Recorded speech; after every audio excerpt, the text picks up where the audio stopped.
the rock.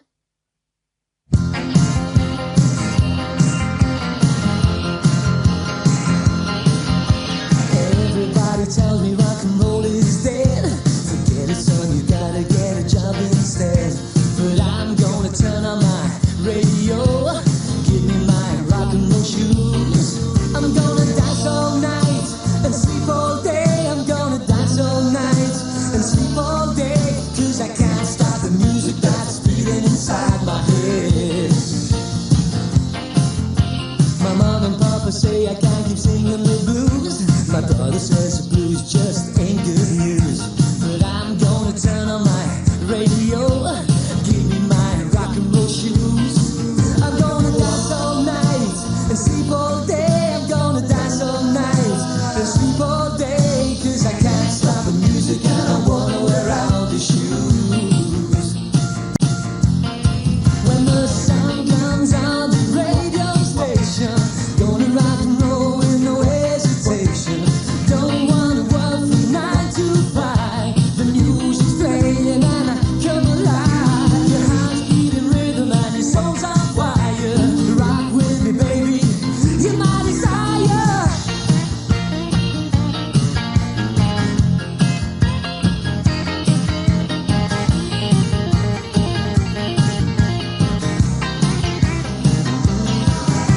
Everybody tells me rock and roll is dead.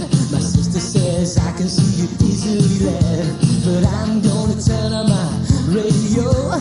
Give me my rock and roll shoes. I'm gonna dance all night and sleep all day. I'm gonna dance all night and sleep all day. 'Cause I can't stop the music that's beating inside my head.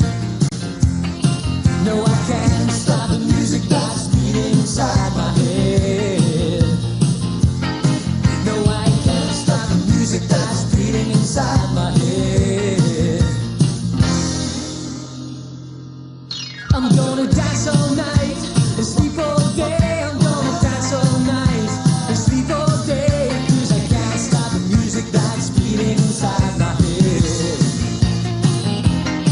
I'm gonna dance all night and sleep all day. I'm gonna dance all night and sleep all day. 'Cause I can't stop the music that's beating inside my head. Anything to declare? Simply put, the average traveler is very average. He has 2 cases, and the things in those cases accurately reflect his position in life and his journey. Let's say he's a businessman back from Europe. He may have had a rather complex journey, been to a few capitals over there. His cases will have a fair bit of paperwork in them. He'll have a couple of pairs of shoes, good shoes, and a Brooks Brothers suit or whatever, 3 or 4 silk ties, and a good selection of shirts and socks, all neatly laundered by a hotel. There will be a little stack of laundered handkerchiefs and a couple of hardcover books. Now, if he's an oil man, even a fairly senior one, he'll be very different. If his travels have taken him to the North Sea, he'll have bought a couple of tartan rugs, for certain. They all do. He's going to have slacks, maybe a plaid jacket, and sports shirts, and a pair of boots. He may have a paperback and a shooting or hunting magazine, and almost certainly a couple of bottles of straight malt whiskey. Don't ask me why oil men have dirty laundry. Maybe Scottish hotels won't do it. When we get somebody whose luggage doesn't match his appearance, or his story, or his route, then we get curious. Like with Pan Am 800. Why should people carrying light clothes, slacks, and short-sleeved shirts be coming from Tokyo in February? Why should they have suntan oil in the toilet kits? Because they started out from Colombia. They may claim to be students. What is a student doing in Tokyo in February? He's surely not on vacation. So where is he studying? Or a businessman. So how come he's not carrying lots of papers, commercial samples, sales aids?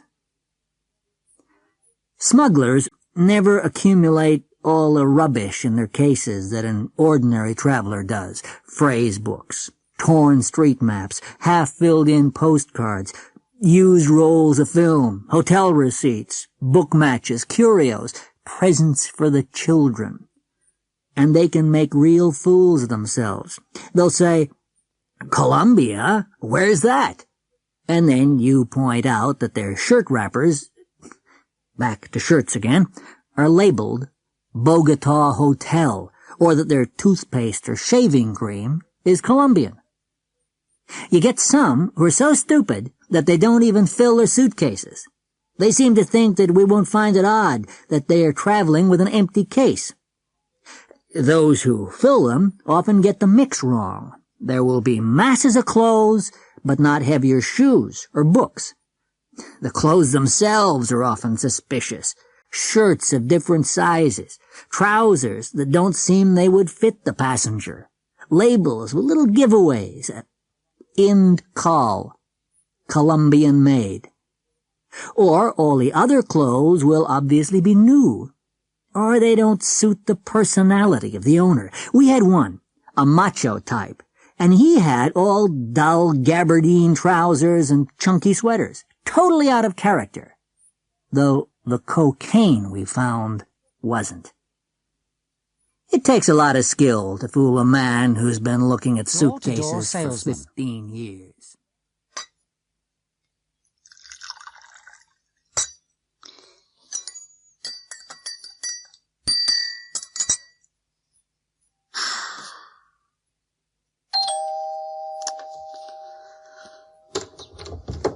Yes? Mrs. Curtis? Yes? You don't know me. I'm an educational consultant. Oh. And I wonder if I could talk to you about your children's future. My children's future? Well, Could I come in for a moment? Well, I don't, Thank you. I won't take much of your time. I'm sure you're very busy. No, I was just making a cup of tea. That's very kind of you. I never say no to a cup of tea. Just one, sugar.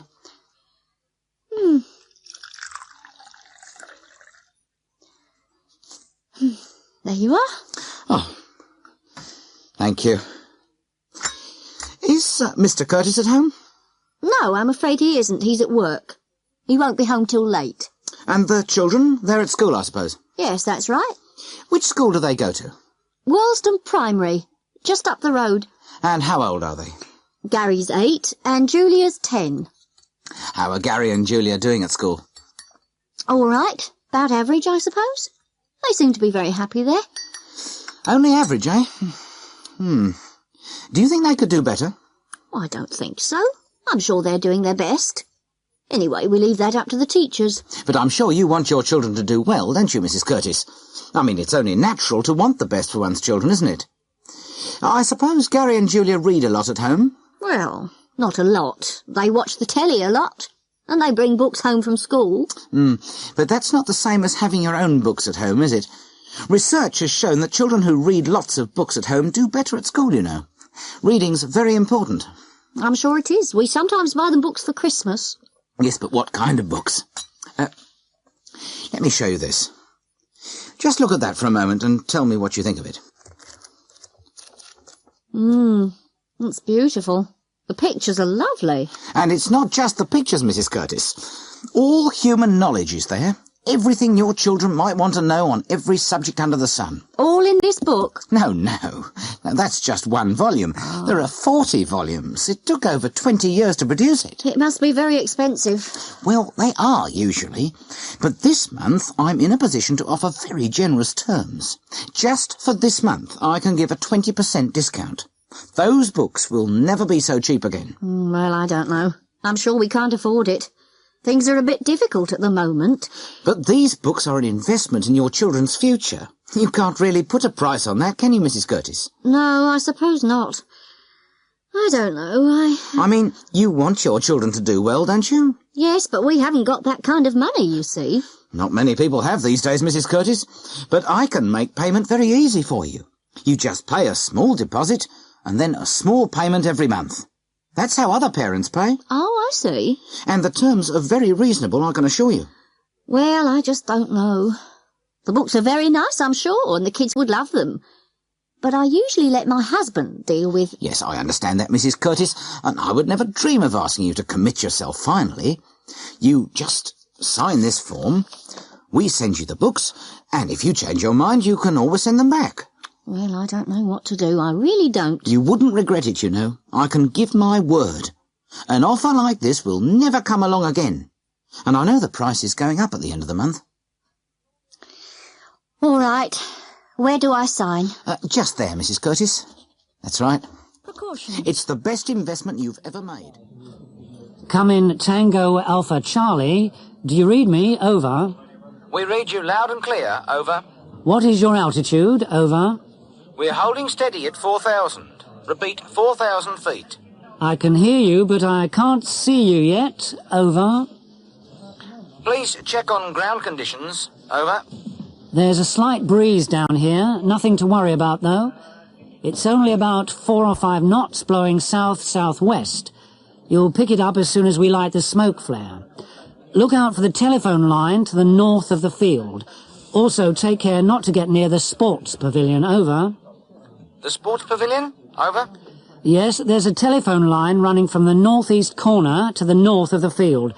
I reckon they should avoid that whole sector, just in case. Over. Right. We're going to turn in for our approach. Over. Please give checklist. Over. Right. We throttle back the engine and slow down. Once the door is open, I shall count down and cut the engine right back as they jump to avoid any turbulence. Over. I'm going to light the flare. Over. Watch you don't burn your fingers this time. Over. Very funny. Over. I can see it. OK. Door open. Counting. 5, 4, 3, 2, 1. 1 out. 2 out. All out. Over. I can see them. 1, 2, 3. All chutes open. Here they come. Scene 1. Ralph's house in London. Yes, boss. Have you seen this? In the morning paper? Let me see. Semi-literate. Half-wit. Least intelligent. I don't think you like the film, boss. It's Anderson again. I'm going down there to see him. Should I come with you, boss? What? Yes. Get the car. If I were you, I'd punch him on the nose, boss. That's what I'm going to do. You want to really show him this time? Well, let's go then. Boss, don't you think we'd better tell Sam first? Huh? Yeah, perhaps we should. Get him on the phone. Scene 2. Sam is Ralph's manager.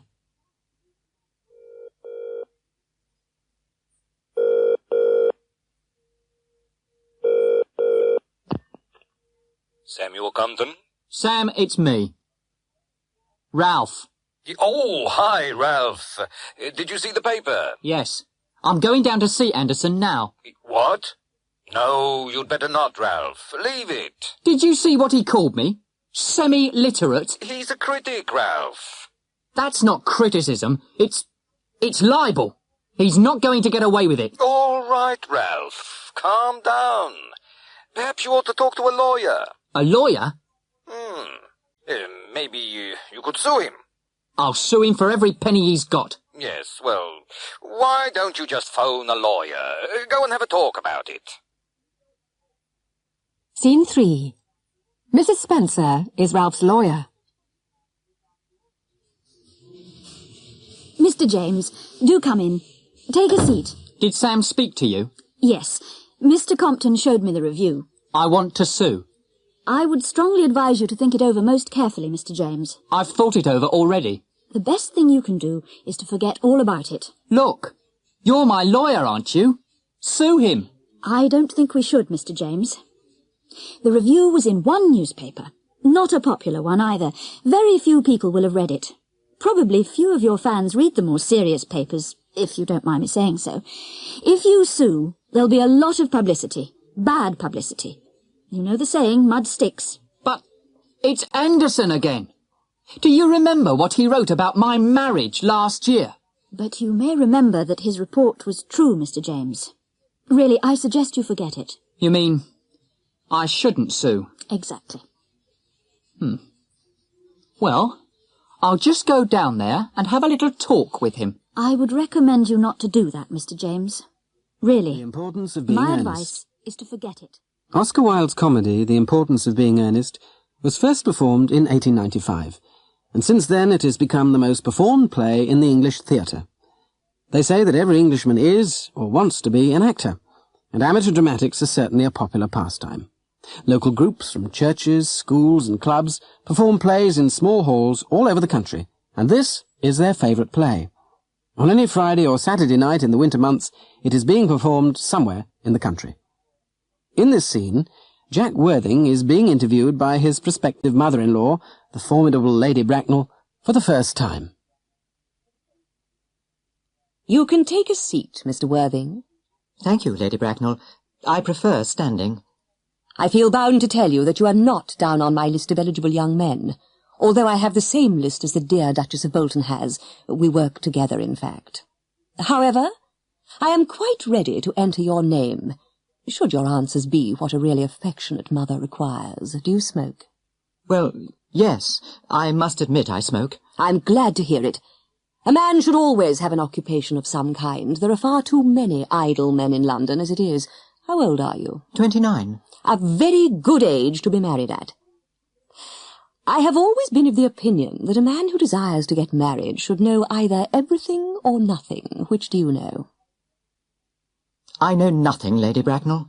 I am pleased to hear it. I do not approve of anything that tampers with natural ignorance. Ignorance is like a delicate exotic fruit. Touch it, and the bloom is gone. The whole theory of modern education is radically unsound. Fortunately, in England, at any rate, education produces no effect whatsoever. If it did, it would prove a serious danger to the upper classes and probably lead to acts of violence in Grosvenor Square. What is your income? Between 7,000 and 8,000 a year. In land or in investments? In investments, chiefly. That is satisfactory.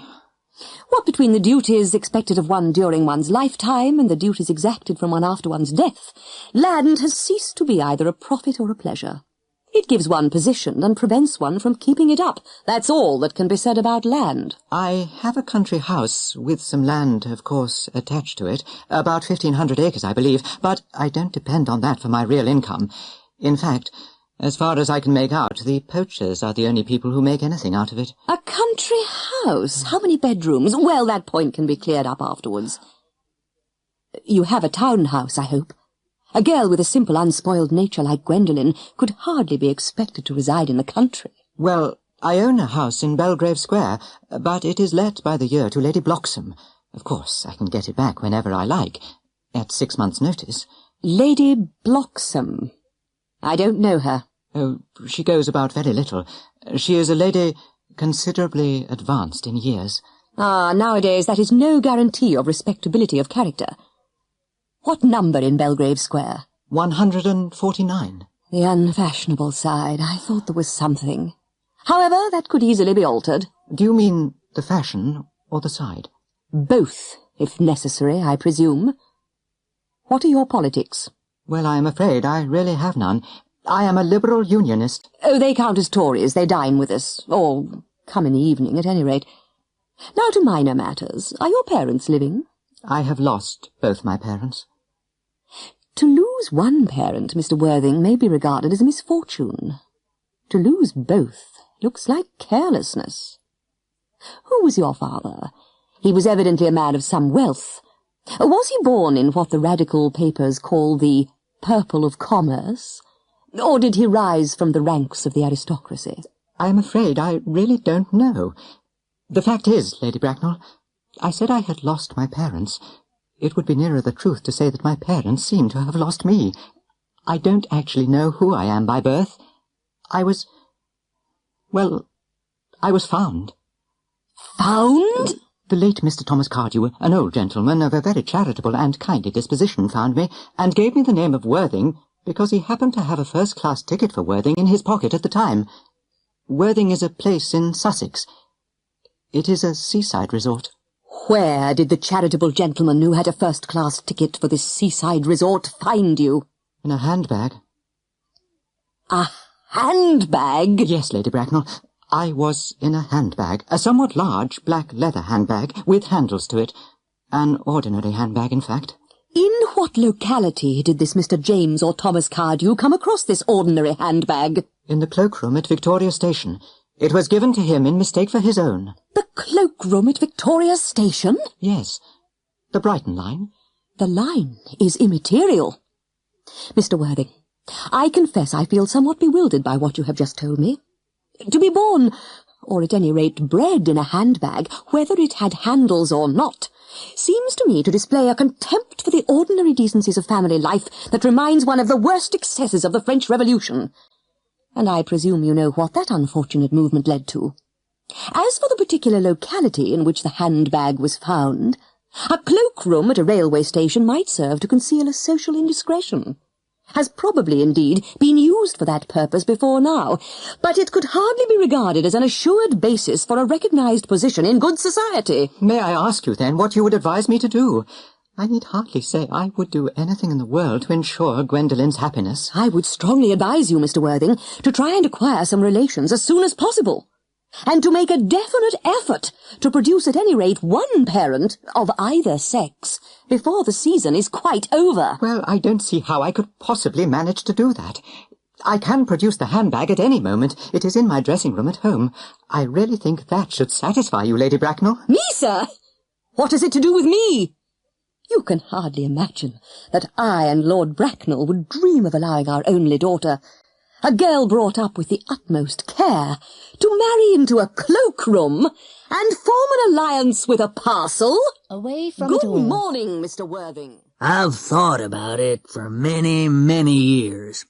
I've wanted to set up my own place where goddamn people like Freud aren't worth a hill of beans, where there ain't no rules, and where people don't give a damn about doing an honest day's work. I'll work like hell and build a place for myself and my grandchildren, and then I'll die a happy man. That's my dream, and now it looks like it may come true. I had been to Pitcairn first, and hell, you couldn't wish for a nicer place. The people are just like Virginians were 50 years ago when I was growing up. They were so happy and kind and pleased to see me, and when I said I was figuring on living near them, they just near about flipped, they were so happy. We took off for Henderson. God, was it stormy. All the rest of the fellas on the boat got sick, but not me. I was that screwed up inside with excitement that I didn't feel a thing.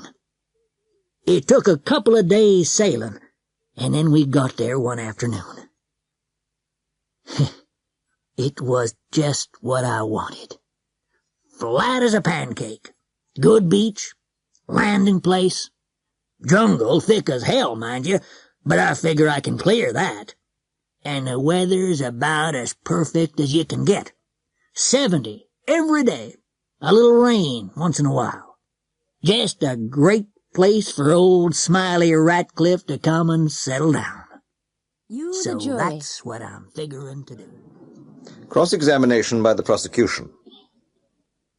Lady Wyatt, would you describe yourself as an intelligent woman? I would never describe myself as anything. I'm not stupid. Do you not think it was stupid to put that scarf in your bag and walk away without paying? I intended to pay. There was nobody to pay. You couldn't have looked very hard, could you? Look, I've told you, I had an appointment. I was in a hurry. Surely not in such a hurry that you couldn't find someone to pay. Surely you could have spent a few minutes. Surely your friend would have waited. I don't like keeping people waiting. I'm never late. Couldn't you simply have put the scarf back and collected and paid for it later? I suppose so. I just didn't think. I intended to pay for it later. But you didn't pay for it, did you? I've told you 10 times already. I simply forgot. Every shoplifter says that, Lady Wyatt. I am not a shoplifter. Now, these pills. How long have you been taking them? 4 or 5 years. They calm me down. And in those 4 or 5 years, have you ever suffered from loss of memory or forgetfulness? Not that I know of. And have you walked into shops, taken things, put them in your bag, and walked away without making any effort to pay? No! No! But you did on this occasion. You took a scarf, put it in your bag, and made no offer to pay. That is theft, common theft. If we accepted your claim that you simply forgot, then every Tom, Dick, and Harry would be walking in and out of shops taking whatever caught their eye. No, no, no, Lady Wyatt. I forgot is no excuse at all. I maintain that you intended to steal. I believe many people do that, just for kicks. It gives them a thrill. That's not true. But it is true, Lady Wyatt. No further questions, Your Honour. Cross-examination of the defence. Lady Wyatt, you're a very wealthy woman, aren't you? Wealthy, yes. I don't know about very. But you don't need to work. No. How often do you go shopping at Hall's? I don't know exactly. I suppose once or twice a week. So in a year you would probably spend hundreds of pounds there. Yes. So there is no reason why you should want to steal anything. A scarf worth £10, maybe. Of course not. It's quite ridiculous. Have you ever been in trouble with the police before? No, never. Not even a traffic offence? No. And you're a well-known figure in the community? I suppose so. I do a lot of work for charity. And you say that you just forgot to pay? Yes. That's easy enough to do. I've done it myself. And I imagine many people in this court have. And of course, you would have returned to pay as soon as you realised. Yes. I would have realised when I got home. Thank you, Lady Wyatt. Where's Mr. No Grayson? further questions, Your Honour.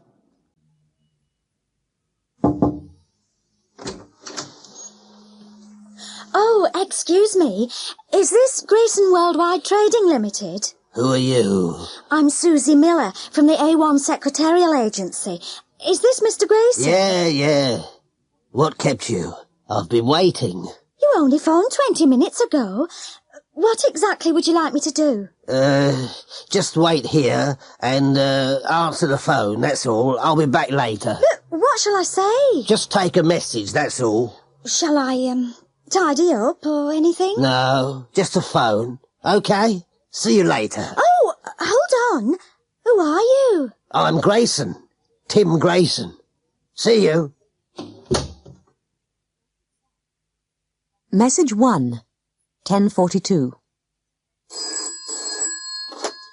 Grayson Worldwide Trading Limited. May I speak to Mr. Grayson, please? I'm afraid Mr. Grayson's out. Can I take a message? Oh, dear. When are you expecting him back? I'm not sure. Who's calling? It's Mr. Jackson from the Midland Bank. Can you ask him to call me? Certainly, Mr. Jackson. Goodbye. Goodbye. Message 2, 10:56. Grayson. Is that you? I'm afraid Mr. Grayson's not here at the moment. Who's calling? It's... tell him it's Mr. Smith. Mr. John Smith. He'll know who I am. Can I speak to him now? I told you he wasn't in, Mr. Smith. Come on, he'll speak to me. I'm sure he would, but he really is out. Who are you? I'm his secretary. Is there any message? Secretary? Grayson with a secretary, don't make me laugh, sweetheart. Look, do you want to leave a message or not? Yeah. Just say, can you meet John Smith at 8:30? The usual place. Say it's important. Very important. Say, I want to know whether he's got the papers. Have you got that? Yes. Thank you, Mr. Smith. Goodbye. Message 3, 11:02. Grayson Worldwide Trading. Hello? Hello, I'm phoning about my order. Could I have your name, please? Oh, yes, it's Brown. Mrs. Brown from Leeds. I'm afraid the person who deals with orders isn't here. Can I take a message? Oh, dear. I've tried to phone several times, and this is the first time I've had a reply. It's about the order, you see. What order was that, Mrs. Brown? The complete set of kitchen knives. Well, I saw the advert in the paper, and I sent my cheque months ago. Well, the order's never arrived, you see. Well, could I Could I take your number? Someone can phone you back. Well, I'm not on the phone. You see, I'm using a neighbour's phone. Perhaps you could phone her if that's all right. I'm getting worried, you see. I've written twice, too. Shall I take your number? Oh, yes. It's Leeds 178432. Thank you. I'll pass on the message. Yes. They were expensive, you see. Yes. Goodbye, then. Message 4, 11:19. Grayson Worldwide Trading. Where's Grayson? Mr. Grayson's not here. Can I Are you sure? Yes. Who's calling? My name's Evans. Evans Printing Company. Would you like to leave a message? Yes. Where's my money? He owes me £2,700 and he'd better pay up soon. I see. Anything else? Yes. What's he done with all the letters I've sent him? I've written every bloody week. You tell him. I'm just a temporary secretary here. Yes. Well, sorry, love. It's not your fault. Tell him he'd better phone me back, all right? I'll be waiting. Goodbye. Message 5, 11:26. Grayson Worldwide Trading. I'd like to speak to Tim Grayson, please. I'm afraid he's out at the moment. Who am I speaking to? I'm a temporary secretary. Is that what he calls you? Sorry, I don't know what you're talking about. Can I take a message? Yes. Ask him where my car is, why he hasn't called me for 2 weeks, what he's done with my cheque, when I'm going to see him again, and what the hell he thinks he's doing. Did you get all of that, dear? I think so. Who shall I say called? There can't be many people who would leave a message like that. He'll know. Goodbye. Message 6, 11:34. Grayson Worldwide Trading. Can you put me through to Mr. Grayson, please? He's not here at the moment. Can I take a message? Yes. This is the top-type secretarial agency. I'm phoning to inquire about our bills, which haven't been met. Bills? What were they for? 4? He's had 3 temporary secretaries and we haven't received a penny. I've only been here an hour. I'm from the A1 agency. Really? Well, I'd just leave him my message and not waste any more of your time. Alas.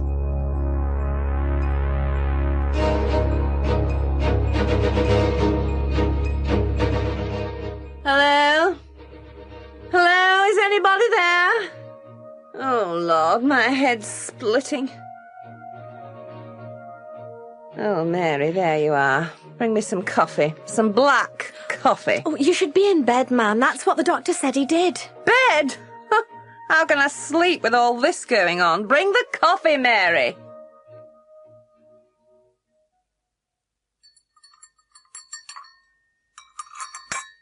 Ah, this is a surprise.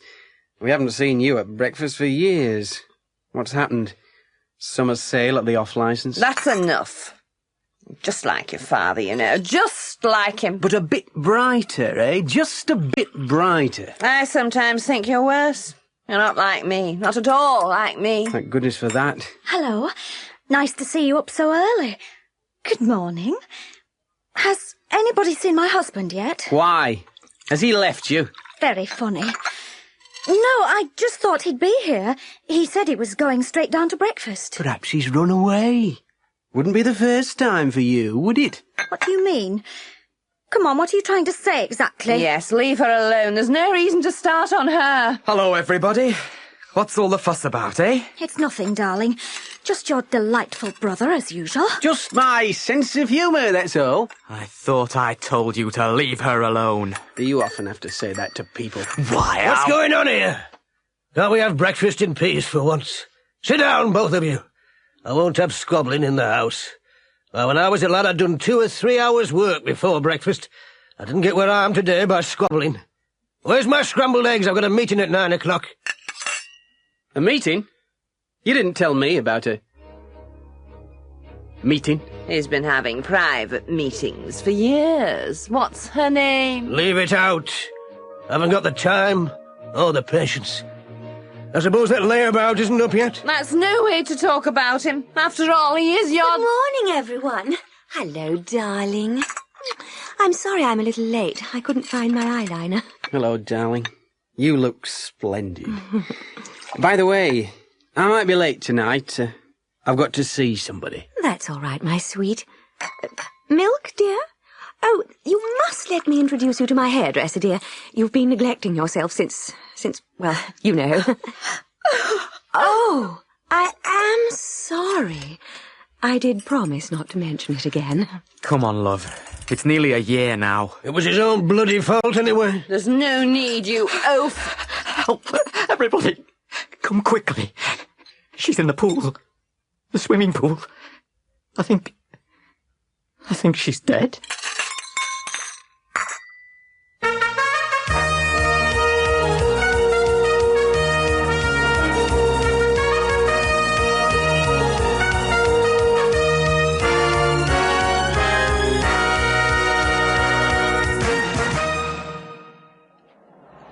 This is Craig Walton of Southern Radio Sport, here at the Intercity Athletics Championship at Wembley Stadium.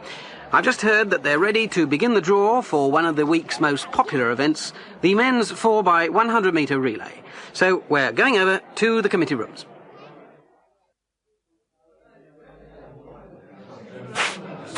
Testing, 1, 2. Testing, 1, 2. Can you hear me? Right. We are going to begin the draw. The first 4 teams out of the hat will be in the first heat. And they are South London on the inside track, Brighton, Bristol, and York on the outside. In the second heat, testing, 1, 2. I think there's something wrong with this microphone. 1, 2. Oh, it's okay. We have Exeter on the inside, Newcastle, Dover, and Swansea. And in the third heat, we shall have Leeds on the inside, Liverpool. Quiet, please. Quiet! And... which switch? Oh, it's on again. Sorry about that.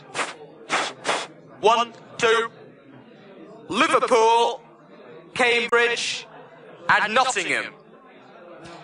And in the fourth heat, 1, 2, 1, 2. The teams will be Oxford on the inside, Glasgow, Birmingham, and finally Manchester. That completes the draw for the... 1, 2, testing, 1, 2. Now listen to the heats. 1. They're lining up now for the first heat. They're ready. On your marks. Set. They're off to a flying start. Waters from South London's taking the lead as they round the bend. Then Gates, Tankard, Bell, Singh's taking the baton. Minster's in hot pursuit for York. Then the Bristol boy as they come up to the third stage. And it's Marley for London, really moving there and riding. These two are well ahead into the fourth stage. Minder stumbling, and the York boy is moving through. Yes, it's Roundtree in front, then Minder straining to catch him, and that's it. Roundtree of York is first, Minder from South London second, then Bristol with Brighton at the rear. 2. If you've just joined us, we're at the start of the second heat in the men's 4x100 metres relay. In many ways, this is the weakest heat, with none of the favourites in it. They're on the blocks, Exeter in the orange on the inside, then Terry from Newcastle, Castle from Dover, and Llewellyn from Swansea in the green vest. On your marks. Set. Oh, something was wrong with the start there. They're going back to the blocks. Very nerve-wracking when that happens. On your marks. Set. Oh, and Castle's surging into the lead, going like a rocket. The other three bunched together. And at the baton, it's still Dover. Nothing to choose between the others as they come to the second change. And it's Dover, well in front in the yellow. More of Exeter making a challenge. Is he moving? Round to the last change, and Ferry's blocking Penburn of Exeter. Penburn can't get through. What is Ferry doing? And at the tape, it's Ferry of Dover from Penburn, Exeter, and D.F. Jones of Swansea, and North limping home for Newcastle. Of course, he injured his foot in the hurdles. But wait. Ferry has been disqualified for pushing. What a pity for Dover. After a great race. 3. Well, many would say that this was the strongest heat, perhaps the one most likely to produce the champion team. Cambridge must be the outsiders here, with Liverpool the clear favourites. But you can't write off teams like Leeds and Nottingham, who were so narrowly beaten last year. Sharp of Liverpool is just looking at his shoes. No trouble, I hope, for the Jamaican lad who's run so brilliantly for Liverpool. No, they're getting ready. On your marks. Set. And Sharp explodes into the lead with Clough just behind him and Lomax pounds ahead of Jones. But they're all keeping together at the baton, and Nottingham takes the lead after a clumsy change by Liverpool, now falling back into third place behind Leeds as they come up for the next change. That was better for Liverpool. Harrison is forging ahead, but Lawrence is keeping up with Nottingham. Chatterley takes the baton from Lawrence just ahead of Lenton, but these two are neck and neck and going like the wind. And at the tape it's a photo finish, but I think Liverpool just ahead there. Yes, that's confirmed. And Liverpool have set a new British record of 38.12 seconds. In fact, the first three have all bested the previous record. 4. Lining up for the final heat. On your marks. Set. It's Bob Bruce in the lead from Vic Aston and Billy Kramer. What an athlete Bruce is, marvellous runner. And Macbeth's going to take himself into a good lead now for Glasgow, then Birmingham, then Manchester, with Oxford trailing as we come into the bend, and Campbell's off to a bad start. Look at Thompson. He's making a strong challenge, going past them all for Oxford. He's ahead of Glasgow at the change, and Hartley just has to run home. Yes, they can't catch him now. He's over the line with McLeish taking a good runners-up place for Glasgow. A great run from Thompson there. Now listen to the semi-finals. 1. There's a tremendous atmosphere here at Wembley as we wait for the first semi-final in the men's 4x100 metre relay. The first runners are getting prepared, and who can predict the result? York are the surprise semi-finalists, and a lot of people are shouting for them. On the other hand, Nottingham must be the logical choice, just beaten by Liverpool in that record-breaking third heat. Then again, Glasgow seemed unlucky in the fourth heat. They're on the blocks. On your marks. Set. It's Clough into an early lead in the white and red for Nottingham, with Bruce and Gates fighting for second place. Coming up to the change, and Forrest keeps the lead for Nottingham, running beautifully. Then Minster in the all-white strip for York. Macbeth into the second change. And Campbell's chasing Lawrence of Nottingham. It's anybody's race. York's just behind as they go for the change. But Chatterley has dropped the baton. Chatterley has dropped. York are well ahead, and Glasgow run into second place. What a turn-up for the book. York are in the final for the first time, and Chatterley is on the ground utterly dejected. But over now to the javelin. 2. Perhaps the second semi-final is a little more predictable. We have 4 good teams, but Liverpool must be unbeatable. That's Sharp talking to Waters. Both men, of course, in the Olympic team, but that doesn't mean they won't be doing their best to beat each other today. They're getting ready. Oxford in dark blue, Liverpool red, South London white, and Swansea green. We're ready. On your marks. Set.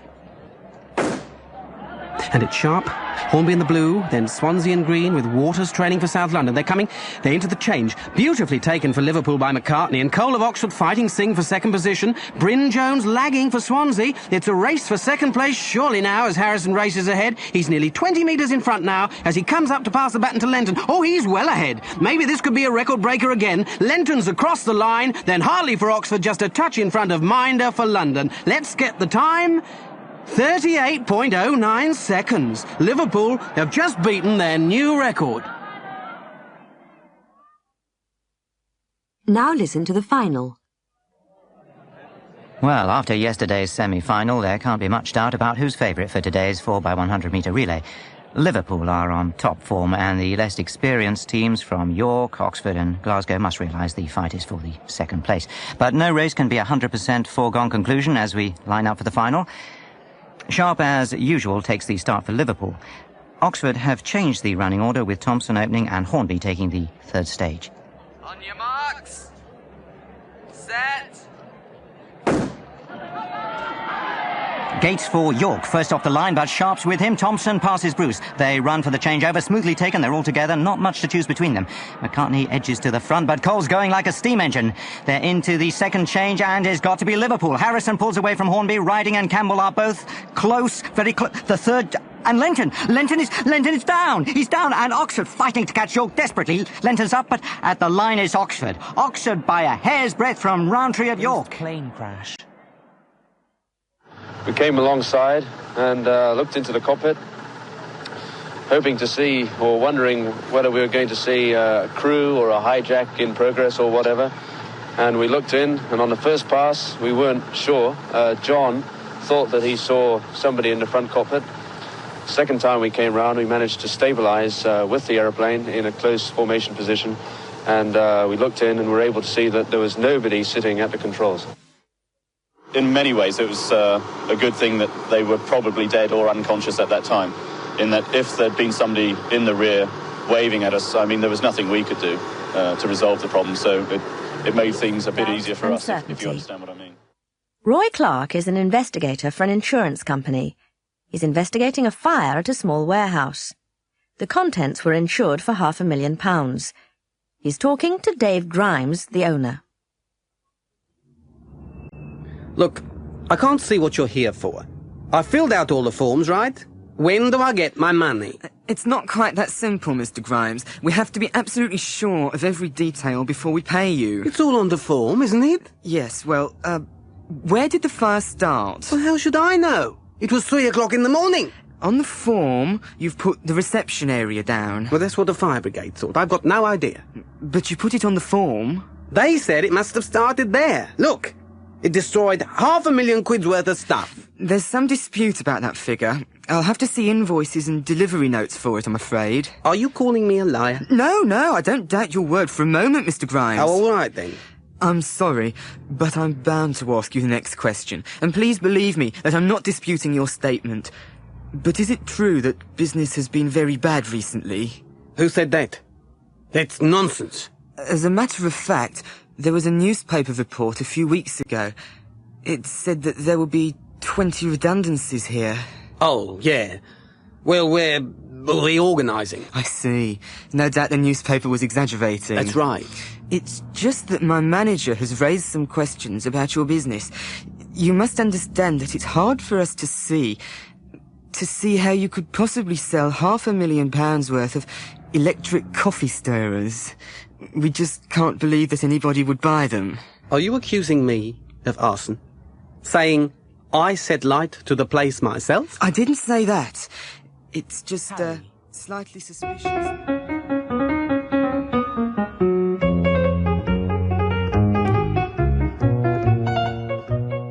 In tonight's edition of Reflections, we are going to look at the problems of long-term prisoners.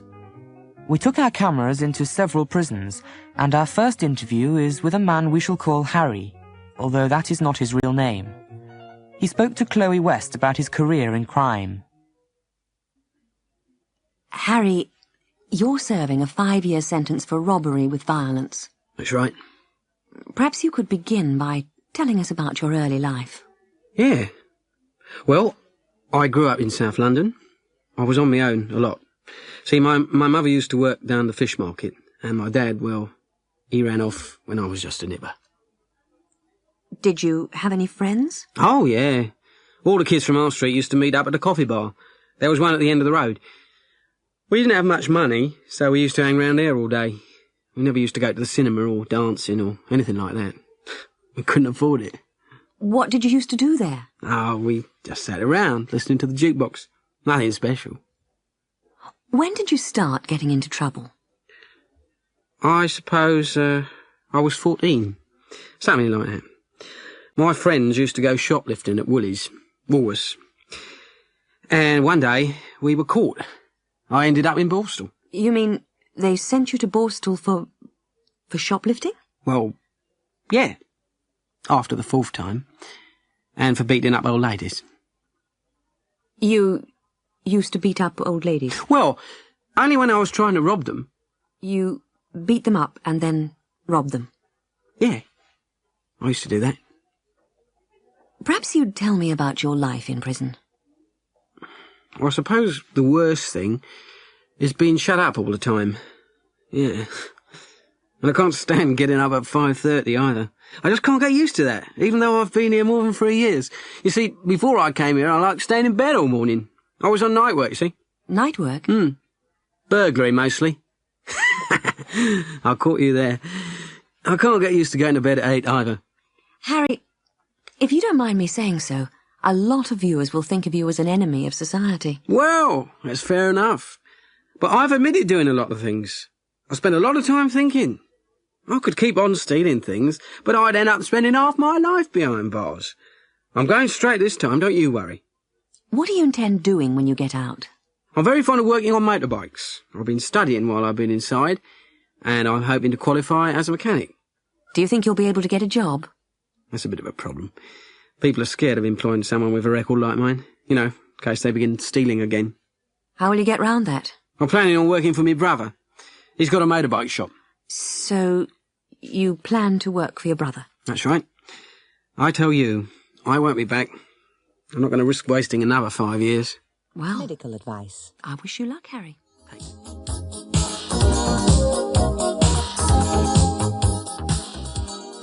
That was the latest record from Computer, Space Travel. 11 o'clock on Tuesday, 17th September, here on the Timothy Old Show on Radio Wessex 206 metres medium wave. And it's time for our medical advice spot. Today's guest is Dr. Guy Lines from the Common Cold Research Unit. Dr. Lines, could you briefly describe your work? Yes, Tim. We ask volunteers to stay with us at the research centre for 2 weeks. And we give them a cold. You give them a cold? That's correct. Actually, we give half of them a cold. That is, we infect them with a solution of cold germs. Oh. And the other half are given clear, plain water. They're a control group. Our researchers don't know which volunteers have been infected. How do you get volunteers? By word of mouth. It's like a holiday hotel, really. And of course, only half are infected. We can then study the effect of different cold treatments. So, have you found a cure yet? Not yet, I'm afraid. Although I'd like to get rid of a few old wives' tales. You get a cold from germs, not from wet feet or cold air or sitting in a draught. What advice would you give to cold sufferers, then? The oldest of all. If you treat a cold, it takes about a week to get over it. If you don't treat it, then it takes about a week to get over it. What about aspirin or hot whiskey and lemon? Of course, aspirin or a drink of spirits helps the symptoms. It makes the sufferer feel better, especially if they just go to bed and wait. It doesn't cure it, though. What about your research? We're finding good results from vitamins. Large doses of vitamin C, and I mean 5 or 6 grams a day, do seem to help some people if taken at the very first sign of a cold. Once it's started, though, it seems much less successful. Vitamins A and B6 also seem to help, but we have a lot more research to do. Interferon does give good results, but of course it's wildly expensive, and we can't really waste the limited supplies we have on cold research. Most of it is being used for cancer research at the moment. Interferon? Yes, I'm sure you've heard of it. Wasn't there a programme about it on TV recently? There was. What's your final advice, then? Basically, go home, take plenty of liquid. Vitamin C certainly won't do you any harm, and it may help. Aspirin will make you feel better, but the best advice I can give is rest. Plenty of rest. Thank you, Dr. Lines. We'll be coming back to you after our next record. It's Daisy Barton singing You Broke My Heart.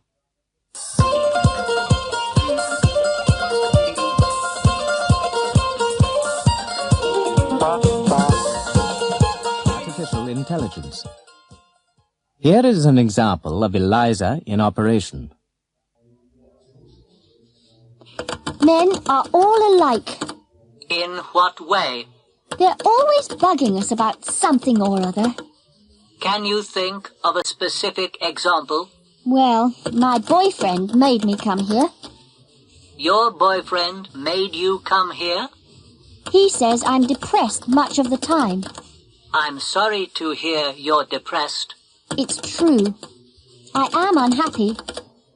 Do you think coming here will help you not to be unhappy? 1. Introduction.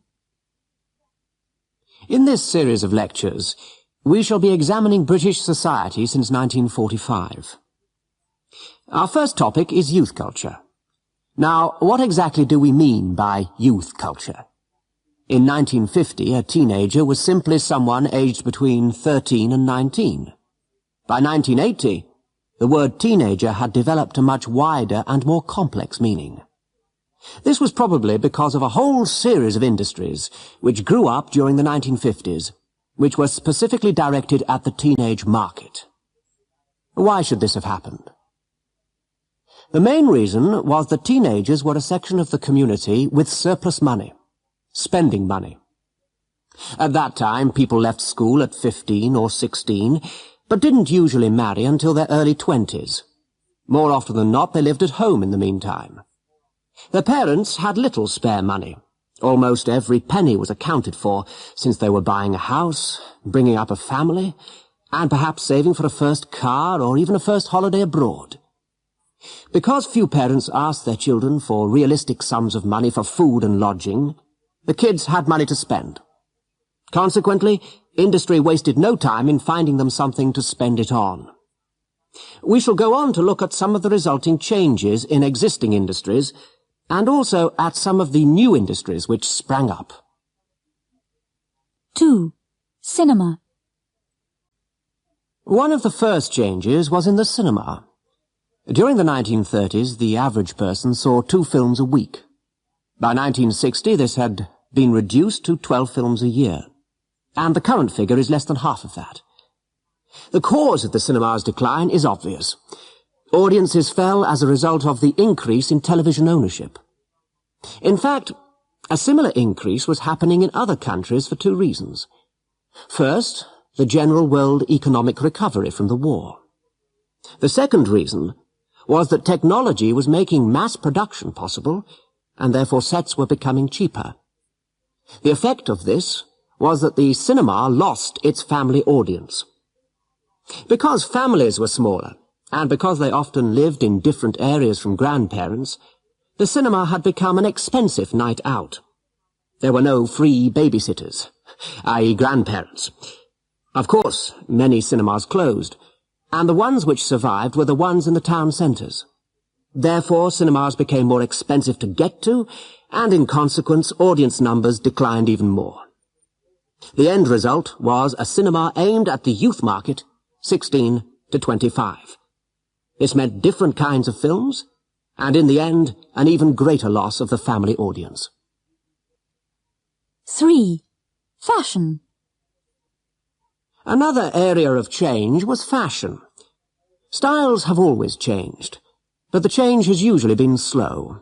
A man's suit of 1925 would not have looked out of place in 1950, or in 1985, because they were made of natural materials, such as wool, silk, or leather. Clothes had been an expensive item for the family of the 1920s or 1930s, and high fashion was positively undesirable. Due mainly to changes in technology, clothes today are much cheaper. That is, they cost a much smaller percentage of our income. Man-made fibres and mass production are the basic causes of these reductions in real price. The first consequence was that people could afford to buy more clothes more often because they didn't have to wait until clothes were almost worn out before replacing them. Man-made fibres are hard-wearing and long-lasting, as well as cheap.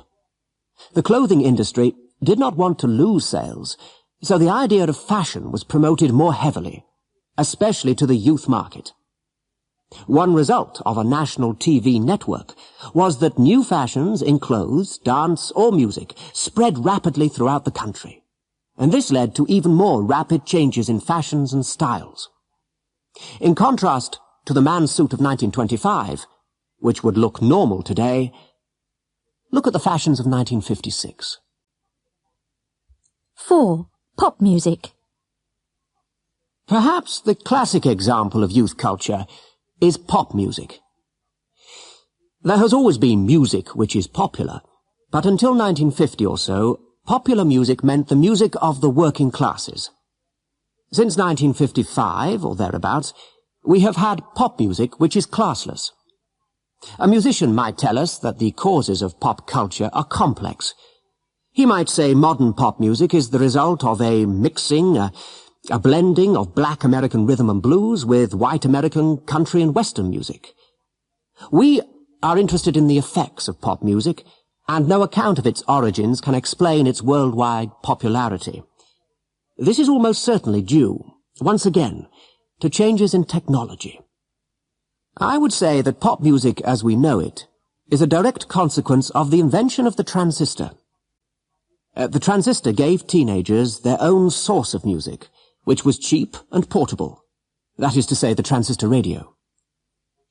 As a result, teenagers were freed from the family radio, broadcasting bland music for a family audience. A demand was created for specifically teenage music, and, as usual, industry responded. At the same time, the invention of the 45 RPM vinyl record, which was almost unbreakable, led to greatly increased record sales. 5. Other entertainments. The new youth audience were too young to go to the traditional British pub because of British drinking laws which forbid the sale of alcohol to under 18s. In the United States, the drinking age was 21.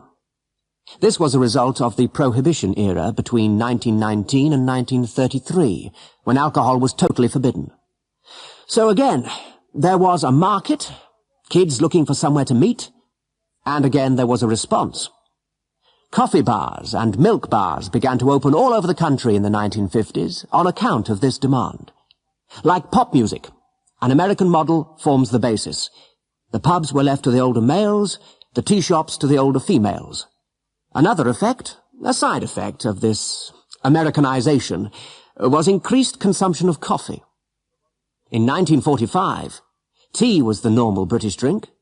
By 1965, tea and coffee consumption was almost equal. 6. Summing up. So, the main areas we shall look at are the cinema, next week, fashion, the week after, pop music, the week after that, and finally other entertainment, in the last lecture in the series. There are some other manifestations of youth culture, most of them a consequence of industry's response to a group with surplus money. I shall just mention a few of them. Motor scooters became popular here, as British kids, unlike their American contemporaries, could not afford cars. The scooter was not really suitable for Britain, on account of our weather and the resulting slippery roads. Thousands were sold. Another reason being that you could ride a scooter at 16, a year before you could apply for a car license. A huge cosmetics industry grew up, with massive advertising to make girls buy cosmetics, which became very cheap. Why? As usual, the price resulted from new technology and synthetic ingredients. Magazines directed at the youth market were published in large numbers too. The same forces as ever were at work on this, the first TV generation.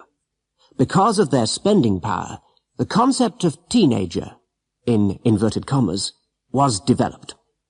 However, in the 1950s, their spending power was still controlled by traditional industries. In the 1960s, things changed. Strong language. But that's the subject of another lecture.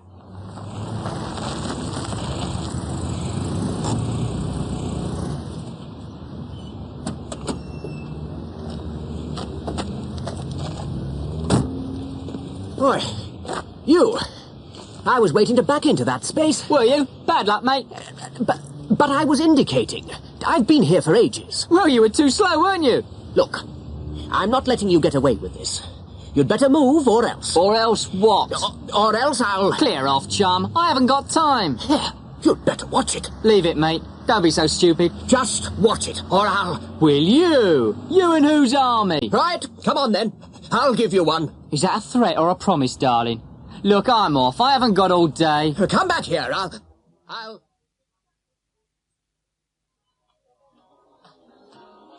Excuse me, miss. Over here, miss. Yeah. I wonder if you'd be kind enough to get me a size 18 in this.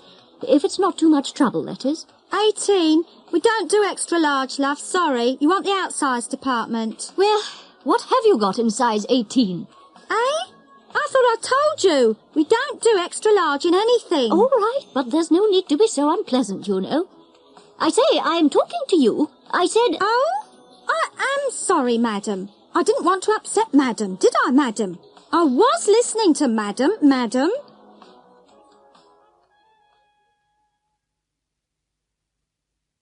And another thing. I'm going to ring your mother and tell her to stop interfering. Look, she's only trying to be helpful. Helpful? She phones every day to see if you've had enough to eat. I mean, for goodness sake. We have been married 3 years.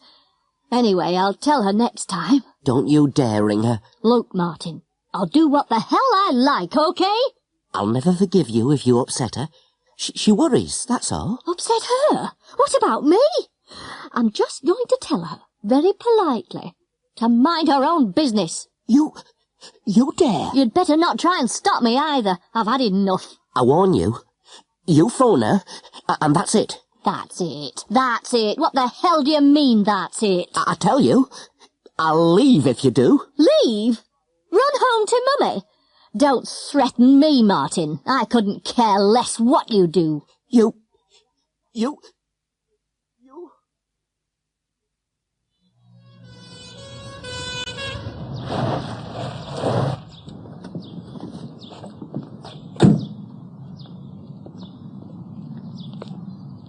Hello?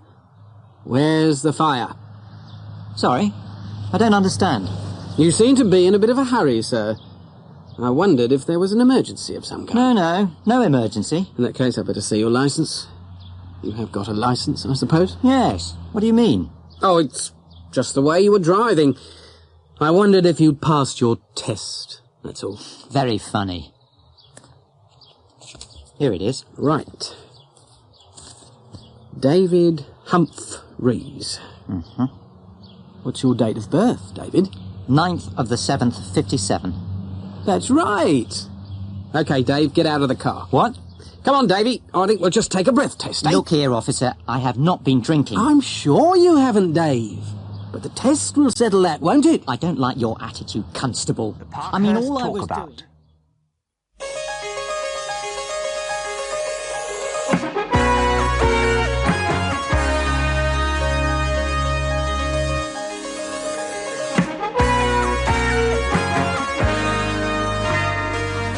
Good evening and welcome again to the Michael Parkhurst Talkabout. It is now some years since the government introduced the Sex Discrimination Act, which was intended to ensure equality of opportunity for men and women. We wondered whether the act had been successful, and our 4 guests tonight are discussing the general question of equality of opportunity. Bernard Blackburn, journalist and broadcaster. In my opinion, we shall never create real equality of opportunity by making laws about newspaper advertisements.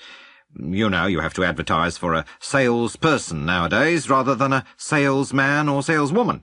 I'm not saying that these things are unimportant, but basically, by the time children get to 4 or 5, they have already been conditioned into their social roles. It starts in the cradle. Girls in pink, boys in blue. I heard about an experiment a few years ago where they took a small baby and dressed it in blue. Then they asked several mothers to play with it. They bounced it up and down and tickled it and said things like, "You're a rascal, a real little devil," and "Ooh, what a big, strong boy you are." And they laughed when it yelled and shouted. Well, then they dressed the same baby in pink and got another group to play with it. They cuddled it and said, "Aren't you pretty? What a lovely little girl." As soon as it got noisy, they tried to hush it and calm it down. Now, that's where sexism begins. And that's long before we give the girls dolls and toy saucepans to play with and give the boys cars and guns. Helen Grant, university lecturer. I feel there's a long way to go before we can talk about equality of opportunity. Men still expect their jobs to take priority. Even where both partners work, too many men still expect the woman to cook meals and do housework. I mean, go into a supermarket at lunchtime. It's full of working women giving up their lunch hour to do the family shopping. How many men would expect to do the same? They're probably spending the lunch hour laughing and joking about women. The same old tired jokes go on forever. Women drivers, mothers-in-law and sexy secretaries. Secretaries, that's another absurdity. Imagine an office where a man and a woman are doing similar jobs. She's called a secretary, he's called a trainee manager. Of course, this is how so many firms avoid obeying the law on equal pay, by altering the job description. The media, as always, I'm afraid, is so much to blame. Magazines, TV, film and advertising portray women as sex objects, not people. Women are blackmailed into buying useless products because they might fear they're unattractive without them. Too many of us accept the stereotype and waste our time worrying and dieting to fit some imaginary male ideal. Dr. Alice Lee, a general practitioner. Equality, yes. Well, I'm a doctor, so I suppose you could say that I have an interesting, rewarding and important job. However, I have experienced tremendous prejudice from male colleagues. And after all, while there are plenty of women doctors, most of the surgeons and top consultants are men. The argument's always the same, in all spheres of activity, that women will leave the job to have babies. Of course, not all women want to have babies, so this is tremendously unjust. Personally, I did want children. I've got 2, and I stopped work to have them. Children are always forgotten in the argument. I've always felt that it is a very narrow view of life to value a person purely in terms of job status. I believe we should remove the barriers against women at work. But I also do not see myself only as a working person, Dr. Lee. Being a mother is a very important social role, and we need to reassess our view of motherhood and to regard it as equally valid as any job. It is absurd to think a woman is more successful as a Prime Minister than as a mother. Of course, this is equally true for men. Couples who have swapped roles, where the mother has gone out to work and the father has stayed at home, will tell you that both jobs are equally important. And even that being at home is more demanding emotionally and physically. Rosemary Valentine, romantic novelist. Perhaps I come from a different generation. When I was a girl, things were quite different. I enjoy having doors open for me. I like it when men stand up as I enter a room, make sure that I'm seated before them. I feel that the romance has gone out of life today. I used to love getting dressed up for a party, having my hair done and so on. I never felt inferior, just different. I wouldn't want my husband to help me in the house, and I'd feel strange if he did. I also can't worry about all this fuss about words. We're supposed to say chairperson rather than chairman. I don't dislike it, but I don't see it as terribly important. I think my husband is a typical example of a male chauvinist pig, but I like him that way.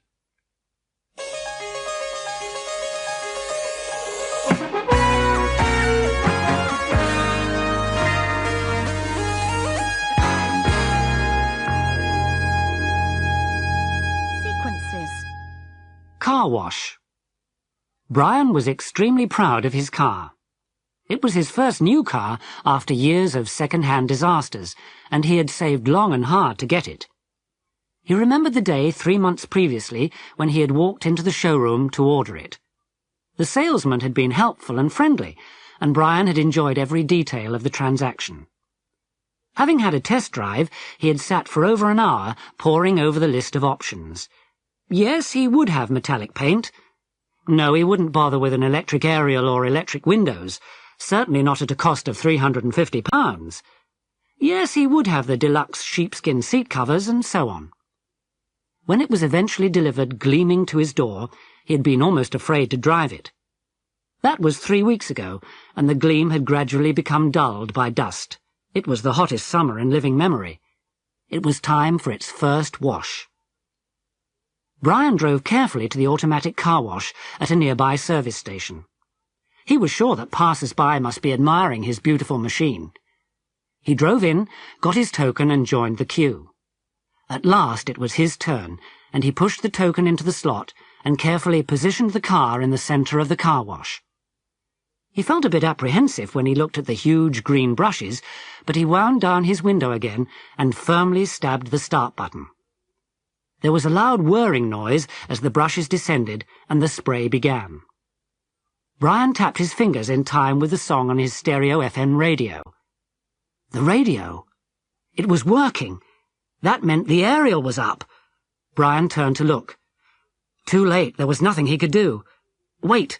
Better close the window quickly. Brian grabbed at the winding handle in panic. There was a slight cracking noise, and Brian found himself staring down at the handle. It had broken off in his hand, with the window open. He felt the first fine spray on his face, and he had time for one last, longing look at his sheepskin seat covers before the deluge of detergent and water hit him. The Hook.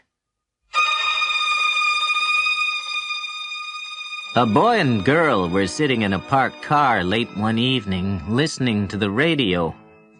Over the radio came an announcement that a crazed killer with a hook in place of a hand had escaped from the local insane asylum. The girl got scared and begged the boy to take her home. He got mad and stepped on the gas and roared off. When they got to her house, he got out and went around to the other side of the car to let her out. There, on the door handle, was a bloody hook.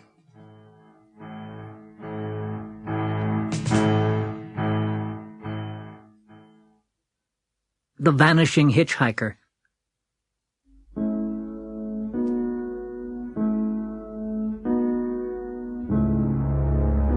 Well, this happened to one of my girlfriend's best friends and her father. They were driving along a country road on their way home from the cottage when they saw a young girl hitchhiking. She told the girl and her father that she just lived in the house about 5 miles up the road. She didn't say anything after that, but just turned to watch out the window. When the father saw the house, he drove up to it and turned around to tell the girl they had arrived, but she wasn't there. Both he and his daughter were really mystified and decided to knock on the door and tell the people what had happened. They told them that they had once had a daughter who answered the description of the girl they supposedly had picked up, but she had disappeared some years ago and had last been seen hitchhiking on this very road. Today would have been her birthday.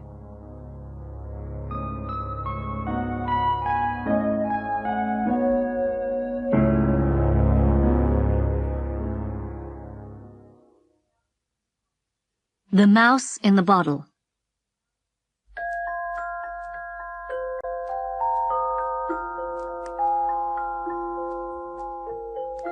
Two old ladies stopped at a restaurant to have lunch. They ordered their lunch and asked for 2 bottles of a well-known soft drink while they were waiting. The bottles were made of green glass, and they each poured themselves a glass. They were chatting away and drinking, and one of them finished the first glass and poured another. She noticed something in the bottom of the bottle, but couldn't make out what it was. She tried to get it out, and finally succeeded. It was a decomposed mouse. They both fainted and had to be revived. Anyway, they sued the soft drink company and got thousands of dollars.